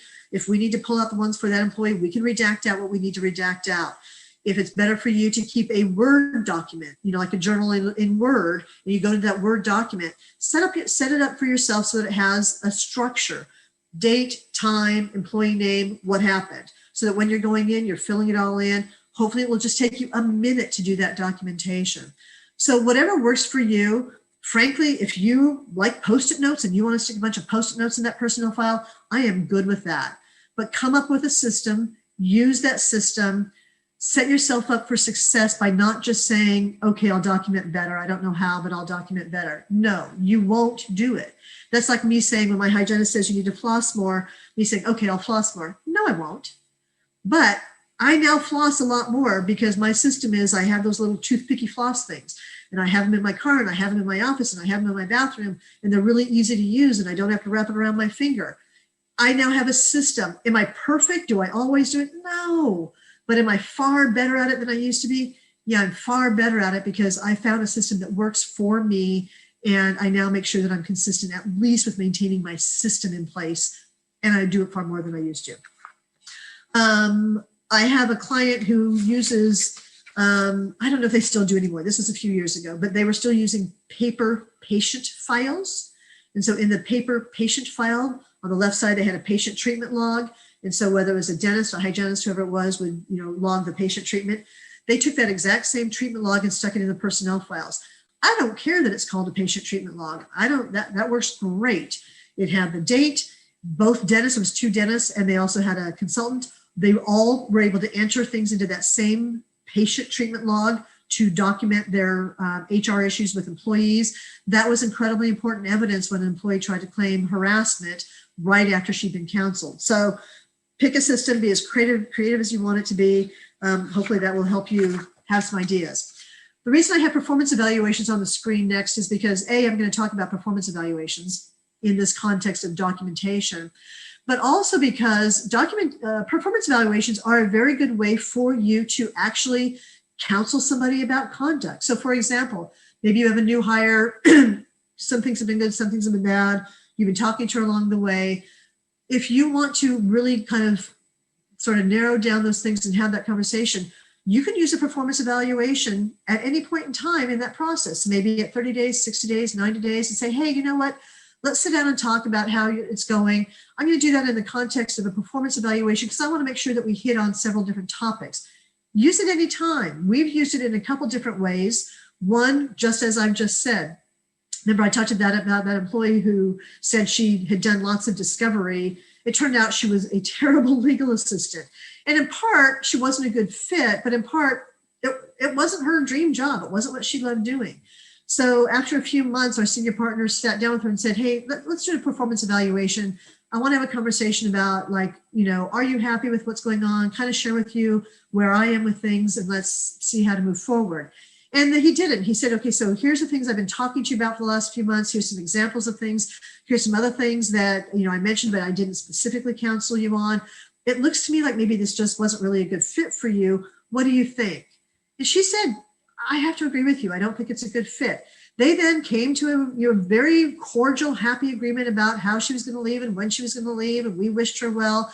So it was a good way to sort of do a negative disciplinary counseling, but in a context that was not quite so threatening, not quite so criticizing, not quite so defensive making as I'm going to have a counseling meeting with you or you're being written up. Figure out what the situation is, figure out who that person is, figure out who you are, and use whatever tools are comfortable for you. But you can use a performance evaluation in a non-traditional sense if you think that's a tool that will work well for you. All right, let's talk about performance evaluations for a few minutes. Again, I know you're going to glaze over in your eyes. There's multiple ways to do performance evaluations. You can use a traditional format, the form that we all, fill out and put in the numbers on page 22 through, I don't know what page number, through page 28, I think. I've given you a sample structured, here's a form, fill it out. I like this concept for new employees. I like this concept for maybe even the first year, first 2 years. Again, whatever works for you, whatever your comfort zone is. I might like this better for front office and assistants than I like it for hygienists. I might like it better for front office, back office, and hygienists, but not for associate dentists. Use it however works for you. I'll send it to you in Word. You can change it however you want. Don't use it at all. But if you do use it, I want you to think about the ratings and use the ratings properly. So at the bottom of page 22, you'll see the rating key. The rating key, the way it should be interpreted is as follows. Rating 3 is you meet expectations, you're doing just fine, everything's good, I'm happy, hope you're happy, let's go forward. There should be a presumption that all the ratings should be 3s, right? Like if the employee's still here, all ratings should be 3s. If an employee is not a 3 because they're doing really well, exceptionally well in an area, that's a 4. If they are walking on water, doing amazing, like you don't know how you would do without them, that's a 5. If there's a 4 or 5, there needs to be comments, there needs to be an explanation. Why is that rating above meets expectations? Tell them, communicate with them, make sure they understand, here's what I think you're doing that is just exceptional. If there's a 2, same thing, there needs to be comments. Why is this a 2? Why is it not acceptable? Why is it not meeting the expectations? What is it that you want done differently? If there's a 1, I sure hope that by the time there's a 1 on a performance review, that you have been counseling this person, you have been documenting, perhaps you've given some written warnings, because if there's a 1, that probably means your job is at risk. There's something really not good happening and that needs to be addressed. So that's how I suggest that you use a written performance evaluation that's in the structured format. In terms of the process itself, what we do, and again, we use this with our new hires, we use it for the first couple of years. We give them a blank form. Please do a performance evaluation on yourself. This is your opportunity. Explain the rating system so they know, don't give themselves all 5s. They know a 3 is the expectation, 4 and 5 are above expectation, 2 and 1 is there's a struggle. And tell them the rules. Like if it's a 3, that's great. If there's a 4 or 5 or 2 and 1, I need you to explain to me, why do you think that's a 1, 2, 4, or 5? I want you to tell me how you think you're doing. What are you struggling with? Is there more training we can give you? Is there more support we can give you? What are you loving about your job? What do you want to learn next year? Use this as you're doing your self-evaluation for yourself to communicate those things to me. Then we're going to have a meeting and go over it. So get the self-evaluation back. Obviously, you're going to fill out the form for that person. If there's anybody else who's a supervisor to that person, if you have an RDA or a DA and there's an associate dentist who uses that person also, have that associate dentist do an evaluation, because your experience with that assistant may be different than that other dentist experience with that assistant. So make sure that you're getting all the information that you need from anybody who could be a supervisor to that person. Once you have all that together, you have the person's self-evaluation, you're going to do a form that's going to be given back to them about, I want you to set meetings. We're going to talk about that in a minute. You're going to set meetings. You're going to have that person come in, but maybe an hour or so before that, or maybe earlier in that day, you're going to give them a copy of the evaluation that you've done so they have a chance to review it. I don't want them focused on reading it while they're in the meeting with you. I want them to have had a little bit of a chance to have read it, reviewed it, at least digested a little bit before you're meeting with them. So that's the traditional format. Non-traditional format, and even traditional format, I want you to think about these meetings in the context of an intentional conversation about where we've been and where we're going. I want it to be a look back. How was the last 90 days? How was the last 1 year? How was the last 6 months? Whatever your period of look back is. How did it go? What were you happy with? What were you unhappy with? What was I happy with? What was I unhappy with? Are we on the same page? Are you struggling with something that I had no idea you were struggling with? Do I think that things aren't going in well in an area that you gave yourself a 4? That tells you where you need to be communicating better, and certainly where you need to communicate in this meeting. Same concept when you're using what we call a non-traditional format. And I have that for you on whatever that next page is, page 29. This is what we do with most of our staff. And frankly, we do it with our attorneys also. You can do it with your associate dentist also. Again, the concept here is not, I'm giving you a performance evaluation where I'm evaluating and grading you. The concept here is an intentional conversation about where we've been and where we're going. And we're still going to talk about happiness and unhappiness and areas where we're excelling, areas where we're struggling, but it's not this, sort of give yourself a grade. I'm going to give you a grade format. This is more appropriate for folks who've been with you for a long time, certainly more appropriate for associate dentists. So page 29 kind of gives you how we do it. We ask everybody to write a memo. Again, a self-evaluation. How did your year go? What do you think you're doing well at? What are you struggling with? Are you happy? Are you unhappy? What do you want? What do you want to make sure we talk about? We get that back a few days before the evaluation. We ask other supervisors. So for us attorneys, we all write one on our legal assistant who supports us. For you, again, associate dentist who maybe is supported by a back office person. Perhaps hygienist uses a dental assistant, make a decision whether that's appropriate to have them write something. You may have an office manager who's responsible for all your front office folks, have the office manager write on all the folks that the office manager is responsible for. Gather all those together, come up with your agenda for your meeting and have that intentional conversation about where we've been and where we're going. These are not meetings that you have during patient cancellations. These are important enough that you take a day, you schedule the times, and the sole purpose of that time is for us to have this communication about where we've been and where we're going. We've been hearing a lot in recent years about the annual performance evaluation is out. We should be doing one-on-ones. We should be doing check-ins. We should be doing better communication. It is certainly correct to say we should be doing one-on-ones. We should be doing check-ins. We should be doing better communication. But in my experience, the reality is we do those, we do them intermittently, we do them sporadically, we do them inconsistently. Even if we say we're going to start doing check-ins at the first of every single month, well, on the first of next month, I'm slammed, I'm busy, or I'm sick, I'm home with COVID, or I'm taking a week off to go on vacation, whatever. And then all of a sudden it falls by the wayside. And then the next month we forget, and it just doesn't happen. So I want you to think about doing these performance reviews, these intentional meetings, these discussions about where we've been and where we're going in whatever format works best for you. But I suggest that you do them formally, scheduled, at least once a year. Of course, I would love you to do them more than once a year, but you decide what works for you at least once a year. In addition to that, I want you to be communicating frequently, communicating often. I want you to be documenting. I want you to be doing those other things. But I don't want you to set yourself up for failure by saying, I am going to start doing a check-in with everybody once per month, and then it can't happen. If it can happen, if you're set up so that you can do those, amazing, fabulous, do it. I don't think it's in lieu of our intentional conversation.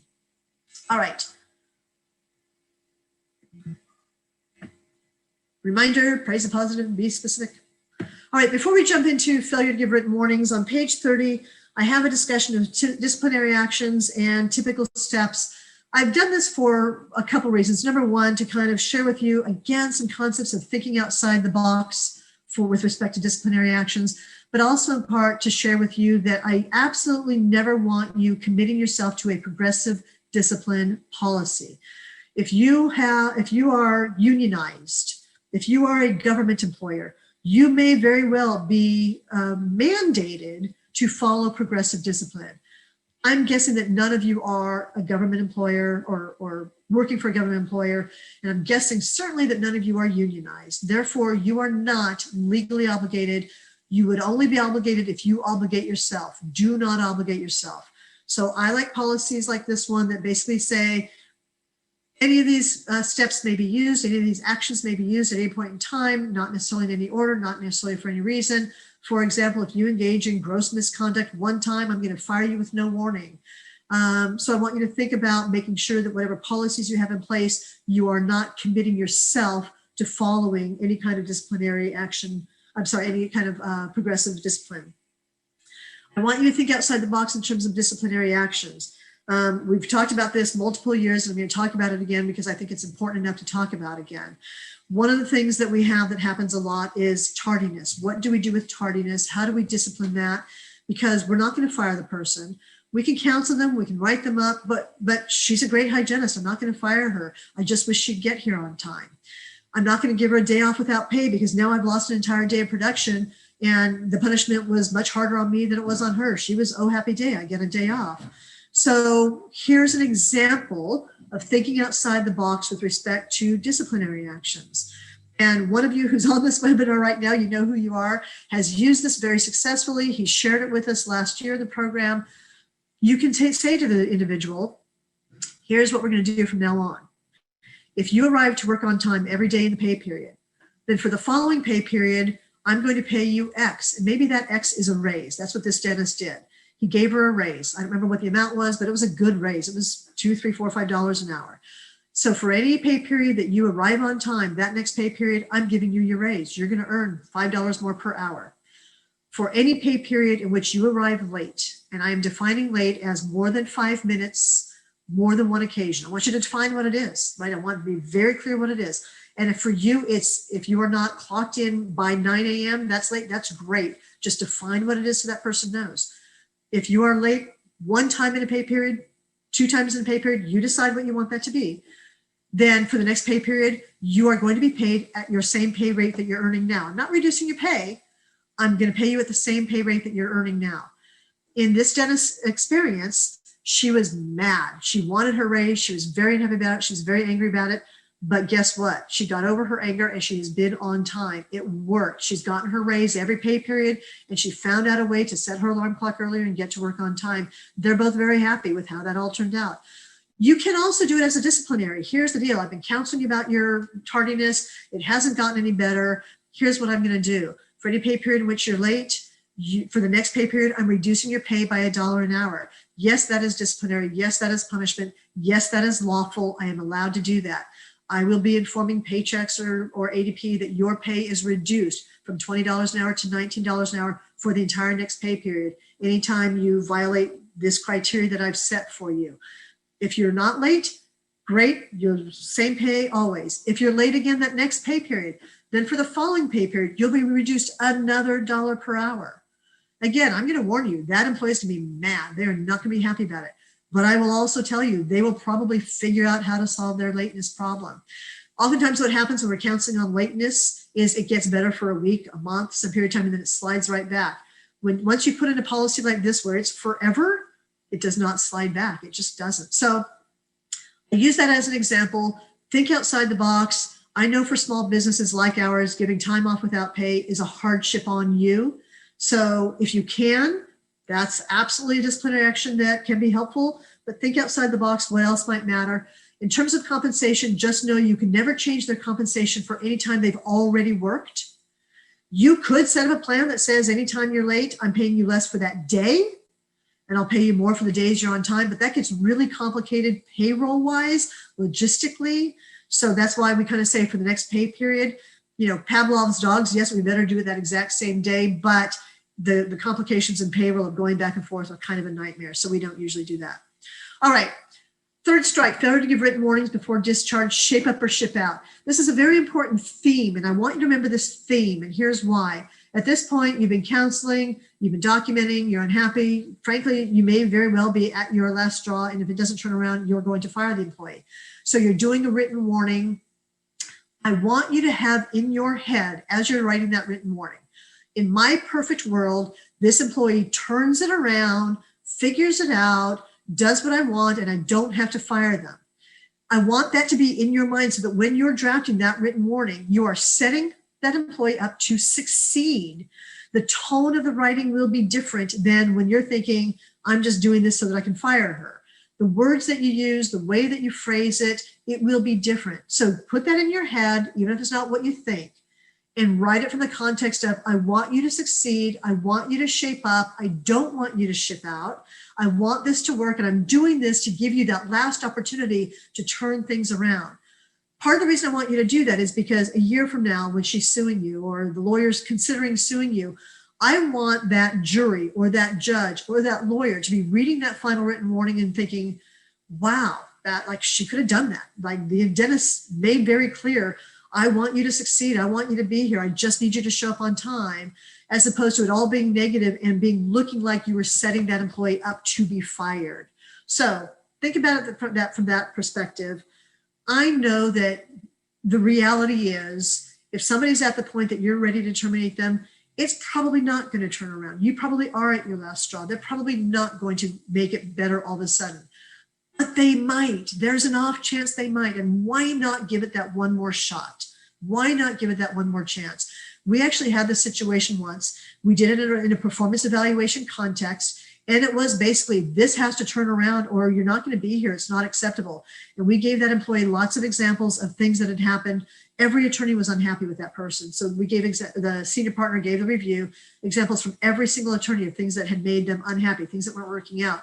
And then said to that person, look, you've been here for years. You are so important to all of us. We need you here. We want you here. We just can't keep doing this anymore. So I need you to really, really decide if you want to be here. I hope you do. And if you do, I need you to really be self-aware of these things. And I need it to turn around. And I need this to go forward on a better step than we've been.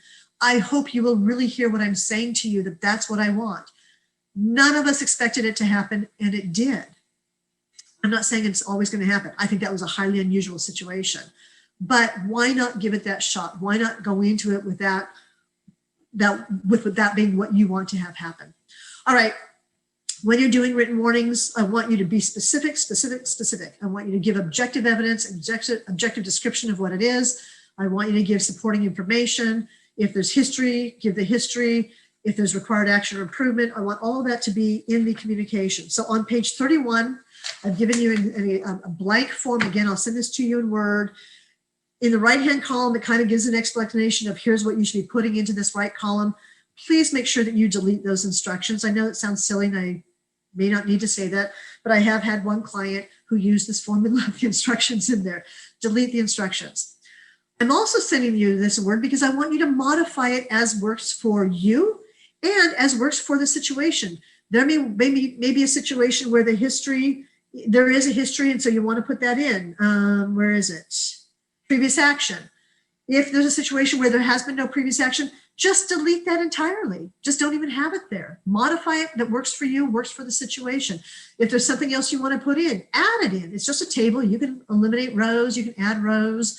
Do what needs to happen to make it work for you.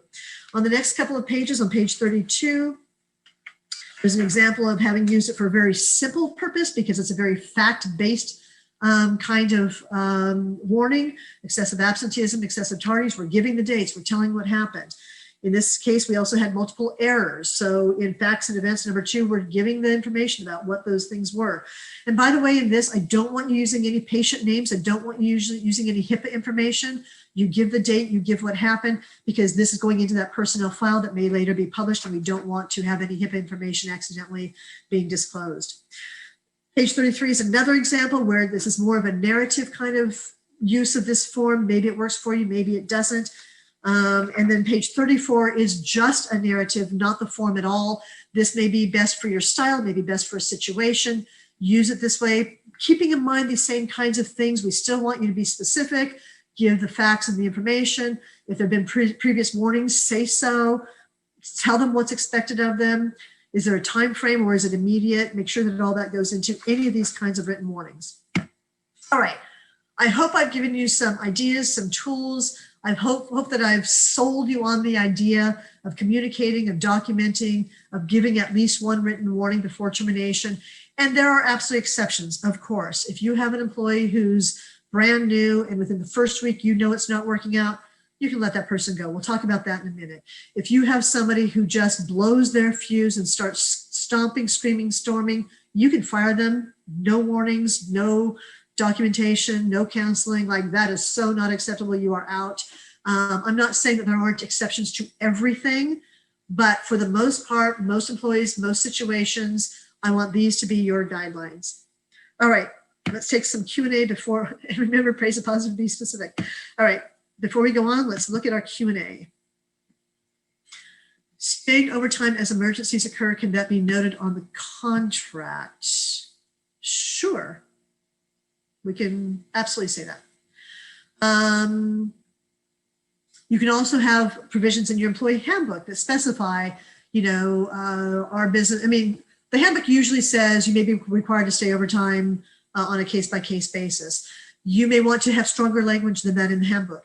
You may want to have stronger language in that, like that, in your offer letter to the employees. Remember on that offer letter that I gave you? You may say in there, by the way, the nature of our business is that overtime is sometimes necessary because of emergencies. You will be expected to be able to work overtime.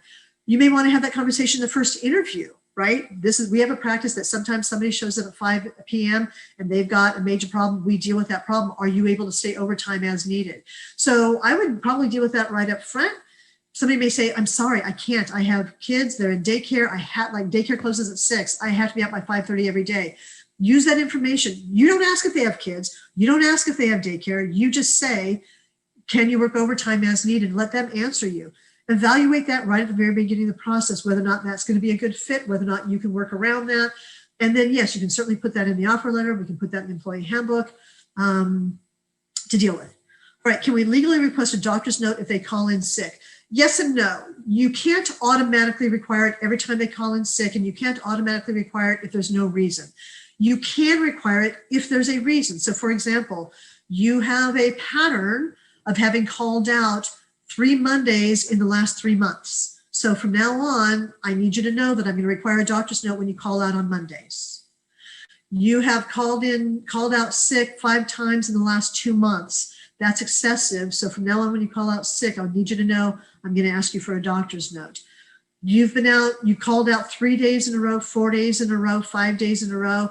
I need you to know that when you come back, I'm going to need a doctor's note. So there needs to be a reason. It can't just be you're sick, therefore I want a doctor's note. It can be you asked me for the day off and I said, no, we're too busy that day. And then you called in sick. I'm going to need a doctor's note. So as long as there's a reason, yes, you can. How often would you recommend evaluations, and what format would you recommend for the bad so they don't feel like you have a complaint list? So you put that question at 1019. I'm thinking we did answer that. I'm hoping we did. As far as documenting my conversations with my employees, I was using a Word doc with date and my conversation. I love that. Is this really the easiest way for me instead of writing on a piece of paper and scanning it? Is that good enough? I worry because an attorney can come back and say the date can be changed. Attorneys can say anything. They can say, show me the metadata, right? And whatever. I want you to use whatever system you are most likely to consistently use. I do want it to have the date, the time, the name of the person, and what happened. And if you want to scan it in so that it's like, at least you can show that was scanned in, that's a great idea. I've never thought of that before, but I love that idea. But whatever system is going to work for you that you will use, even if an attorney later tries to challenge it, it's so much better than not having anything. Part of what happens with documentation when we produce that personnel file, it's an employee's been a problem for a long time. I love it if we have that evidence in there. But conversely, if we don't have the evidence in there, we don't have the documentation in there, we don't have the write-ups in there, that is evidence. The fact that you never ever had one single write-up, never ever had one single counseling documented is evidence that can be used to argue she couldn't have been that bad. There's absolutely nothing in the personnel file that says she was ever counseled one single time. My client says she was never counseled. I know your client is saying that he talked to her multiple times, but he doesn't remember the dates and he doesn't remember what about, he doesn't remember when. Like, it didn't happen. If it had, surely you would have put it in the personnel file. It's important to have that evidence. It's important, if you don't have it, to know that that will be used as evidence against you. Similarly, not being honest in that performance evaluation, somebody 3s, 4s, and 5s and nothing worse, and not counseling anything that's not working out well because you don't want to hurt their feelings, you don't want to upset them, you're afraid they're just going to be even worse when they're unhappy with you. That's also evidence. We've had many lawsuits. But the performance evaluation says that she's doing everything just fine. Why would that not have addressed it? You need to be honest. You need to communicate, document however works. But I do kind of love the idea of if writing something is best for you, scanning that in because we've got the metadata. Is it legal to have a third person present during performance evaluations, especially when you have negatives? Absolutely. Now, you're going to be careful about who that third person is. You don't want it to be their coworker. It needs to be somebody who there's some reason for them to have that confidential information. So hopefully you have a management level person, or you have an associate dentist who can also be present. A consultant can be present. Perhaps you even hire a consultant for the sole purpose of helping you with performance evaluations. So yes, but it's very important to be sensitive and respectful of who that third person is. If you are at will with your employees, how many times do you need to write up before you terminate, and do you need to give a reason in writing for letting them go? So I think we've been talking about this quite a bit. Everybody's at will. Like, you're never going to have somebody who's not at will, unless perhaps you hire an associate dentist and he says, you have to guarantee me 1 year of employment or I'm not coming. But for the most part, in dental practices, everybody's at will. There's no black and white answer. It's specific to the situation. How long has that employee been with you? What is it that they're doing wrong? How many times have you tried to counsel them? Is it 17 different things that they do wrong? Is it one thing that they're doing wrong? There's no black and whites for any of this. Everything is all gray area. Evaluate what works for you, who that employee is, what the culture is of your business, and what makes sense. Also, do you need to give them a reason in writing for letting them go? I'm going to talk about that in just a few minutes. The answer is no, but we'll get there in just a few minutes. The incentives you gave that employees can be the incentives you gave the employee to be on time can open a can of worms. She can say, my kid was sick, I had to take him to the doctor, whatever, make an excuse of being late. Your thoughts, of course. And those are the same excuses that they've been giving you all along. And you're going to have to deal with that. You're going to have to decide When is it excessive? Is there a valid reason? Bring a doctor's note. We won't count that one. The other thing that you probably want to do in the same context, unfortunately, is you're going to have to put in some parameter about absences, excused absences and not excused absences, because what that employee is going to start doing is when they know they're going to be sick, when they know they're going to be late, they're going to call in sick. So you're going to, maybe part of that parameter is, and on any day that you call in sick, I'm going to need a doctor's note. Again, that's a reason to need that doctor's note. If on the other hand, they call the day before, hey, has a fever, I'm going to have to keep him home from school tomorrow. Maybe you don't need a doctor's note for that one because it wasn't potentially somebody who was going to be late. So we can talk about that, all the variables, but again, they were giving you the same stupid reasons before. They're going to give you the same stupid reasons after. You absolutely have to honor the job protected, paid sick leave is a thing reasons, but you don't have to answer the my dog threw up and my car wouldn't start and my alarm clock didn't go off kinds of things. Can you reduce an employee's hours due to COVID slowdown? If a result they go below full time, what happens to their benefits? Yeah, you can absolutely reduce their hours, no question. What happens to their benefits in part is entirely up to you. So the 401k, talk to your administrator about how that's working. In terms of COBRA, and I don't know the exacts of this, but I know that as a result of COVID and furloughs and reduced hours, there have been some modifications made to when you have to COBRA folks from their health insurance. Again, I don't know exactly what those answers are. Your health insurance provider should be able to answer that, or your broker should be able to answer that. But in terms of your internal benefits, only full-time employees get paid holidays, only full-time employees accrue vacation. That is entirely up to you as to what happens. I really like the idea of telling them ahead of time, hey, I'm having to cut your hours from 35 hours to 25 hours. That's to make you a part-time employee. I'm hoping this is only temporary. So here's what I'm going to do for the next 90 days. If you're on part-time all that time, I'm going to continue to allow you to accrue your benefits. If I am not able to bring you back to part-time to full-time by 90 days, then at that point in time, I'm going to cut your benefits. So make the decision, communicate it so that everybody knows what the expectation is. And then again, calendar whatever that date is so that you don't forget. We're not just being relaxed about it. It's not a let's wait and see what happens. You've got some targets. Now at 90 days, you may decide I've changed my mind. I want to let her continue accruing benefits. That's a gift, right? You let her know, hey, it's 90 days. I know I told you you're not going to accrue benefits anymore, but I'm really hoping in the next month I'm going to be able to bring you back. I'm not going to stop your benefits. They're going to continue to accrue for 30 days. Let's check in again in 30 days and see how things are going. So be specific, document, but a lot of those things you're just going to have to make a decision as to what works best for you. Instead of giving a raise, can you give a bonus per hour in the following pay period if council behavior is corrected? What are the pros and cons? Yeah, you absolutely can. Now, I want you to really clearly define what that is. Is that going to be a forever bonus? Is it going to be a bonus for just a week?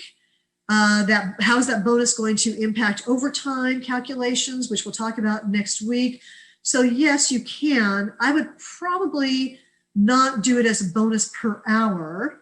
And again, I don't know the specifics of what we're talking about, but I might do it more along the lines of, if next week you have a great week and I don't hear snippy attitude and I don't have complaints from any of your coworkers and everything seems to go well, I'm going to give you a $100 bonus at the end of the week. That might be a little bit easier way because then you're not impacting payroll in such a complicated way that you're having to modify every hour that they're working and figure out every hour that they're working, that sort of thing. So that's probably how I would do it.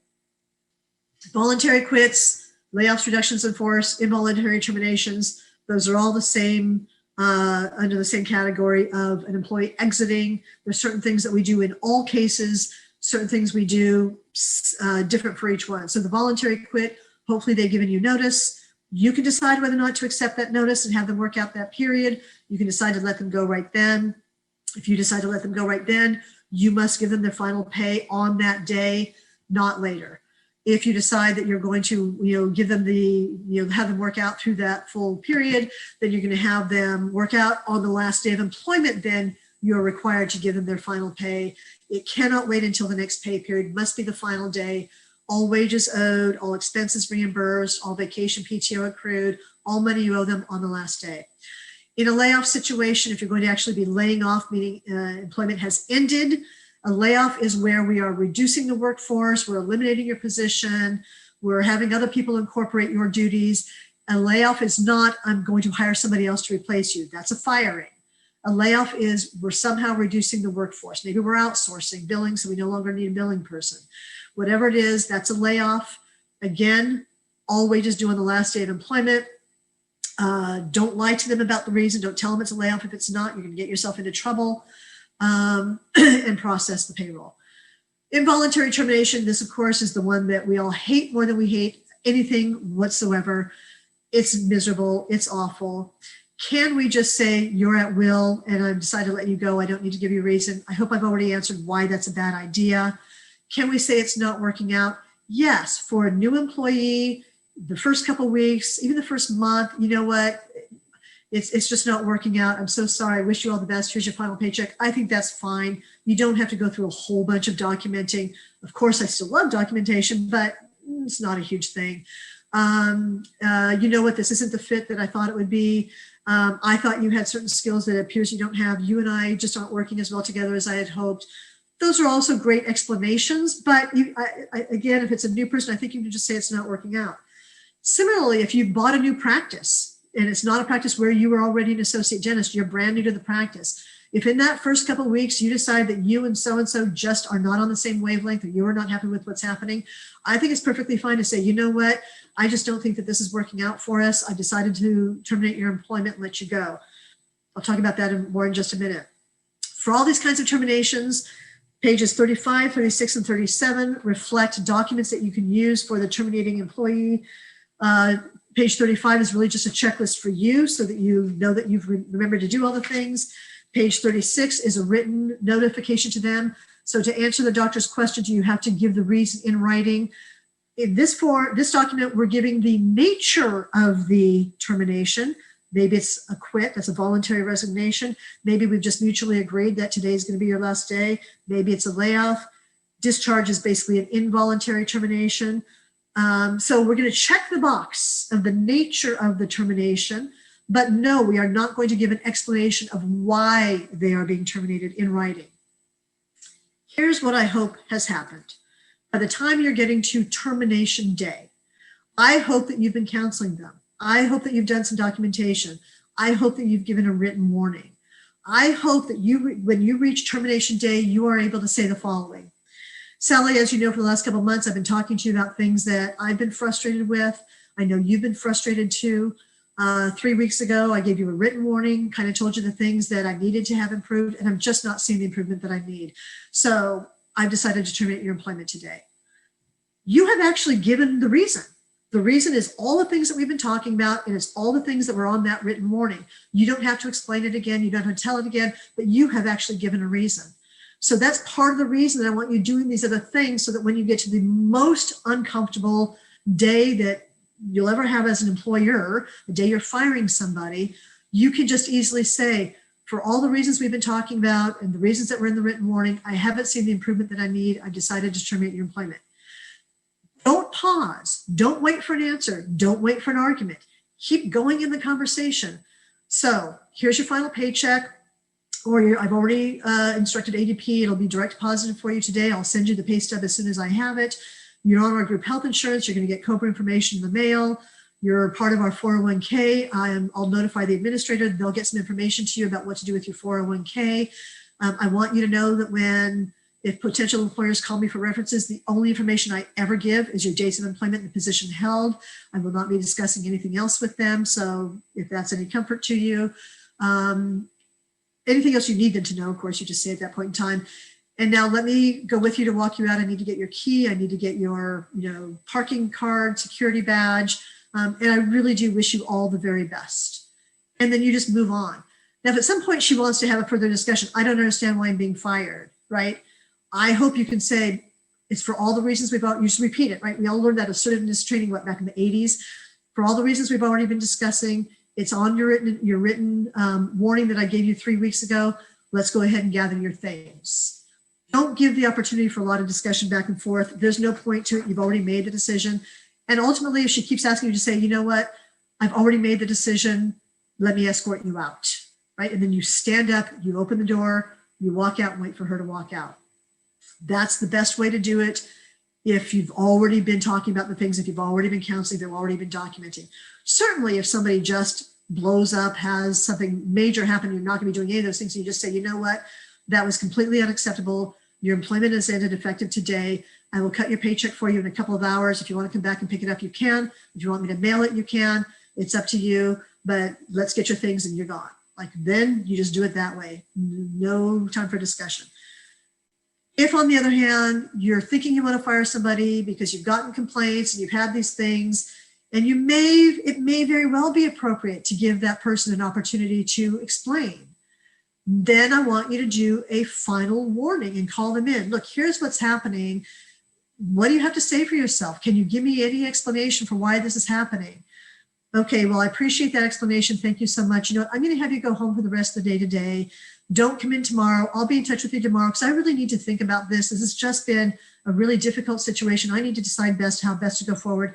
And I want you to have a day at home really to kind of think about what's best for you also. How about I call you tomorrow at 4 o'clock and let's have a conversation again. Give yourself time to digest it, to think about it. And maybe there will be that at 4 o'clock tomorrow, you're going to terminate employment, maybe not. So think about the situation, but hopefully it doesn't have to be, we have to have a long discussion now about why I'm firing you because I've never told you before about the things that I'm unhappy about. All right, let's see if we can race through the rest of this. All right, but wait, there's more. References. Again, when you're doing a reference on a potential candidate you're hiring, get as much information as you can. When you're giving a reference, my preference is you just give dates of employment, last position held. It just makes your life so much easier when you don't have to explain why I gave a good reference to Sally, but I didn't give a good reference to you. It makes it easy to explain to the caller why you're not going to give any more information. This is just our policy. I listened to one of those lawyers talk at a seminar, and that's what she said we should do. That really is the best way to go. You get a document request from an employee, you get a letter saying, hey, I want my payroll and personnel records. That means they've been Googling ways to sue you. Be aware, payroll records must be provided within 21 days. Personnel records must be provided in 30 days. I explained that to you back on, I think it's page 18 of the handout where we talk about personnel records. You get a lawyer letter, you get a claim notice from the labor board or from any agency, you get a lawsuit. Do not wait, reach out immediately.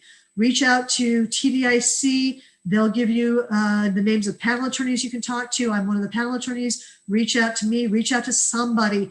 Don't wait because there's timing issues that matter on all of these things. You get an application for unemployment insurance and you're not sure whether you should oppose it. Can you oppose it? How do you oppose it? Come back in March. We're going to talk about all of that. All right. Why does it all really matter? What are the risks? What are the consequences? Here's the bottom line. At the end of the day, somebody's unhappy. They're filing a claim. They're Googling. They've hired a lawyer. They're getting a copy of their records. The world wants the process to have been fair. That's just a reality. They want to know that you weren't some jerk who didn't give her a chance to improve, who didn't give her a chance to explain what happened. They want to know that the process was fair. So underlying all of this, of course, is all of the legal reasons, the legal defenses, and the things that we lawyers think are important.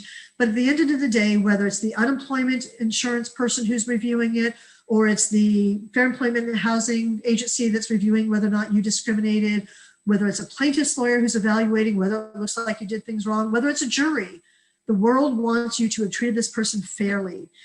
When you've been communicating and you've been documenting and you've been giving warnings, that says you've been fair. Even if that employee is telling a different story, you've got that employee's story as evidence. You've got all your documentation as evidence. Hopefully you have other employees who love working for you, who thought that she was a brat and we're so glad when you finally fired her. They're going to be providing evidence. It's all going to matter at the end. And it may very well be the very thing that prevents you from ever having to defend it to anyone. Because once that lawyer sees what you have, they'll just be like, yeah, I'm out. I'm not going to make any money on this deal, so I'm not going to take the case on. So we believe contemporaneous evidence, documentation that was done at the time. We want things to be fair. We want to know that that employee had the opportunity to do things right. All right. The risks are paying a whole bunch of money, whether it's by an award, whether it's by a settlement. The risks are you're going to pay me a lot of money to defend you. The risks are it's expensive to have not done things right in the first place. All right, to that end, I do this in every single program, no matter what the topic of the program is, because I feel so strongly that good employee handbooks are important.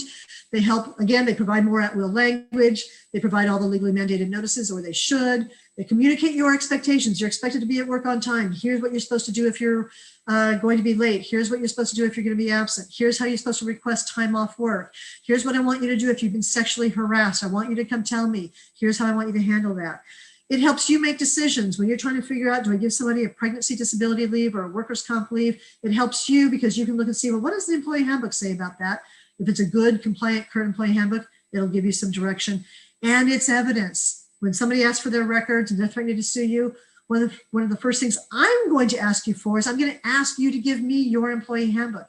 I hope it's one that I drafted, but even if it's not, I hope it's a good, current, compliant handbook that I can say to that lawyer, by the way, here's the handbook policies. Your employee signed the acknowledgement. They had the handbook. They didn't follow it. That's page 38. I do provide employee handbooks. Page 39, I hope you all know by now that you were supposed to have had harassment prevention training done by the end of last year. If you haven't done it, I do it. I don't suggest that you pay me $1,500 to do it just for your practice unless it's a good sized practice. But I do suggest that you get a bunch of folks together, dental practices together, and I can do it for all of you. I do it on webinars now. I've done it for a lot of study groups. If you belong to a study group, call your study group and say, hey, can you please have Anita do a harassment prevention training for us? I do a good training, I think. I think it conveys to folks really the concepts of we don't want you being harassed. We don't want you committing harassment. We want you to come talk to us if there's a problem and let us protect you, let us solve it. So I encourage you to do that. Actually, Andrew and I are talking about possibly doing one for Philip's clients this summer, but if you haven't done one before, you might not want to wait quite that long. Page 40 is simply on a co-author of some books. We have the 2021 versions coming out in about a month. I don't think you'd be interested in them, but if you are, you can talk to me about it. I'll let you know what they are and how you can get them. I think they're fabulous. I just don't think most dental practices would ever read them. All right, let me go to the Q&A, and then anybody who wants to stick around will take other questions. And actually, you've fulfilled your 2 hours. If you want to cut out now, you absolutely can. I had a couple of assistants that resigned and asked me to direct deposit their last paycheck in our regular scheduled payroll. Is having a signed request good enough, or is it absolutely necessary to give them a final paycheck on their last day? I would not risk that. I would give them a final paycheck on their last day. I could see somebody saying, well, I only signed that because she told me I had to. So I would not do that. I would give them a hard check on the last day. Unless, one of the problems with having it, like arranging for the direct deposit, is that you may call the night before and arrange for the direct deposit. The direct deposit may get there before you had a chance to tell them that they're being fired. I've had that happen with clients, so that then that person knows there's some weird reason they have a paycheck in their direct deposit because they got notification. So I would just do a hard check. Call your payroll provider. I'm firing Sally today. She has 24 hours of time worked, no overtime, 16 hours of vacation time. What do I need to pay her? They'll tell you exactly what to do. How do you handle an employee that is frequently missing work or coming late, but seemingly valid excuses? I would probably actually create a record with a date, the time she arrived, and be able to evaluate. You've been late or absent 17 times out of the last 30 work days. Here's the dates. Here's the record of it. I understand that there have been reasons. You're sick, your child is sick, but this is excessive. I can't operate my business with people being absent this much. So I just need you to understand. Number one, I'm showing you this because I'm not sure if you really understand how often it's been and what the pattern is. So I'm hoping this gives you a little better idea of that. And I need you to understand that I need you to be here on time. So I don't know what the answer is or how, what you need to do to be able to manage it, but I need you to be here. This is not working for me. That's how I would probably do it. My employee's moving out of state. Do I still need to do all the steps in the termination list? Well, yes. So the steps in the termination list are do that termination notice. That page 2 is going to be a voluntary quit, I assume. You're still going to give her the unemployment insurance form that you're required to give, the DE 2320. You still have to give the final paycheck on time. You're still going to want to try and get the return of the practice property. I still would like to have a confidential information acknowledgement signed. She still gets COBRA notice. She still gets 401k notice. So yeah, you still do all those steps. That's all the questions in the Q&A. If you want to pop any more in real quick, you certainly can. Let's see, Andrew, do we have any raised hands? In the meantime, just a couple of things. Next week, all attendees will receive an email containing a brief survey for the webinar. I want you to know that I read each and every one of these surveys. I usually read them more than once, and I use them to make future events and webinars better. When you receive the survey, please take a few moments to fill it out. It's very much appreciated by me, by Anita, and most importantly, by all future event attendees who benefit from your feedback. Also, CE certificates will be emailed within about a week. A couple other things I just want to point out. The employee handbook service that Anita referenced, she made our employee handbook, and it's made a huge impact on our employees. I think think of it, in addition to all the other great reasons that she gave, it improves the employee experience, which is huge. So when they come and you hand them this nice, I would print it out, I would put it on nice paper even, and give them this, and then you are solidifying yourself as a great legitimate employer that they would want to work for. You want them to tell their friends and their colleague, hey, I love working for Dr. Smith because, he does everything by the book and he treats me well, and yada, yada, yada. And it kind of just starts with their initial first impression of your office. And what is that impression? Are you following the rules? Or are you just kind of like, treating it, not by the book? And the other thing is, like Anita mentioned, we are having that harassment prevention training. We're kind of figuring out what the dates are going to be. It will be later this summer, and it will be for Phillips Accountancy clients for free. So for any Phillips Accountancy clients, that will be absolutely free, you and your employees. And it's just a benefit that we're doing for our clients. So with that, it looks like we have everything. Anita, do you have anything else? No, that's it. Thank you all for being here. I hope to see you in February. Lots of really good, important stuff about wage and hour things. In March, we're going to be talking about the new California Family Rights Act that applies to every one of you. If you have 5 or more employees, you need to know that information. So come back. We'll see y'all then. Absolutely. Thank you, everyone. Thank you, Anita. Have a wonderful day. Thank you. Take care.